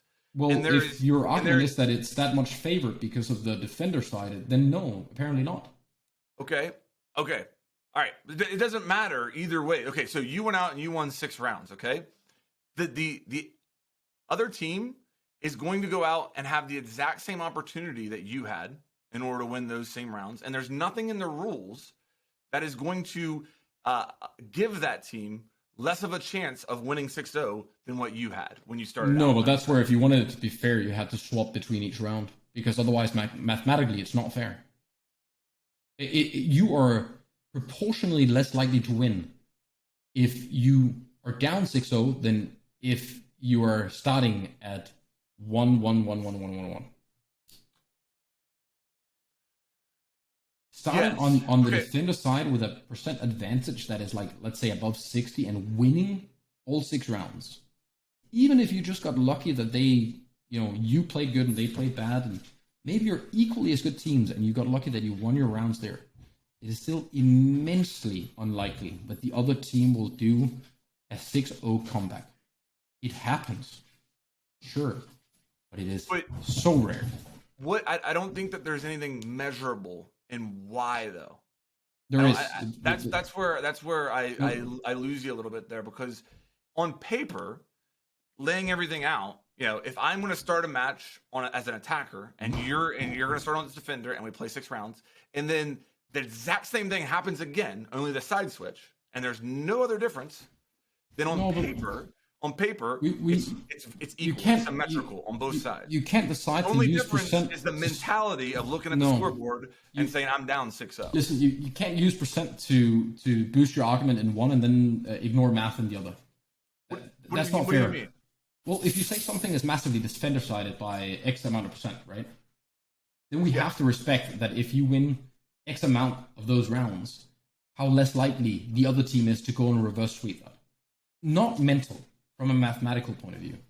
People will be able to help in the comments that are much, much smarter than me on this, but mathematically, there is no way that you're at an even footing after another team has won that amount. I don't know how to better explain it, but it has nothing to do with mental. I agree with you, but I don't think that there's anything that the rules can do to... That's what I'm saying. Then you play one attack, one defense. You think they should go back and forth every round? No, I don't. I just don't think it's an issue, because I think the best team wins. I think the best team wins 99.9% of the time. I think the best boxer wins even if the worst boxer knocks the best boxer out in the first second. Yeah, he becomes the best boxer. It's about winning. Yeah, no, but that's what I mean. Like, you can have one that is better, that can lose, but the winner becomes the new better one. That's how we decide who's better, is by who wins. Yeah, the only thing that I'm saying is that I think that unlimited overtime would increase the competitive integrity of Siege. Sure. Yeah, I agree. It's just not worth it. The cost. Okay. Well, probably wasn't worth 40 minutes of conversation to around. I think it was either. I want to hear. I want to hear what I want to hear feedback from community. What would be worth the trade in cost? Like, how much would people be willing to give for infinite overtime? I think it would be one thing if we didn't already see esports that were doing it. And I don't doubt that it would be difficult, especially on the talent involved. Like, imagine showing up. Like, I sympathize with the caster that would say, imagine showing up to work and having zero clue when your workday is going to be over. Because that's not the biggest issue. They get paid fat money if it happens. Well, I understand. I sympathize with that, is what I'm saying. I just think that increasing the competitive integrity would be worth. Maybe they just have to play the stream. If it goes on forever and a caster's tired and has to go home and go to bed, you just play the rest of the stream out and nobody's casting. But at the end of the day, both teams had an equal chance to win. There has been, everyone always has an equal chance to win, either way. But there has been games where they have paused the game and resumed them later. Because of I don't like that. I don't like that much. I mean, that's what they do in chess, but I don't like that. Well, then you have to decide, because you can't have it both ways. But this isn't unheard of. We're not reinventing the wheel. They've literally done this for years in Counter-Strike and Valorant. I'm talking about CS. Are you not willing to cut a game and restart it later? How many times has that happened? Doesn't matter. How many times has that happened? But that doesn't matter, because how many times have infinite overtime been necessary? Not a lot either. So let's say it's been 2 times. There has to be some truth. Why do we have unlimited overtime at Game 5 of the Invitational then? Why? Because we were bitching and moaning about it. Because it increases competitive integrity. No, it has nothing Yes, to do it with that. does. No, it's because the community wants it. No one from a monetary. Disagree. Do you think anyone from like a monetary aspect cares about it? It's just because the community wants it. Esport is a show, Dylan. It's just about money. Okay. All right, let's wrap this up. I'll find some times where competitive or not competitive, where infinite overtime went south. All right, you can see that. That sounds good. All right, so guys, there's a good chance that maybe next week we do this live. We might try that out. Hope everybody enjoyed. Sorry we were gone for so long. Episode 50 of the Logic Bomb podcast. We'll see you guys maybe next week. Hopefully soon. Later. Peace.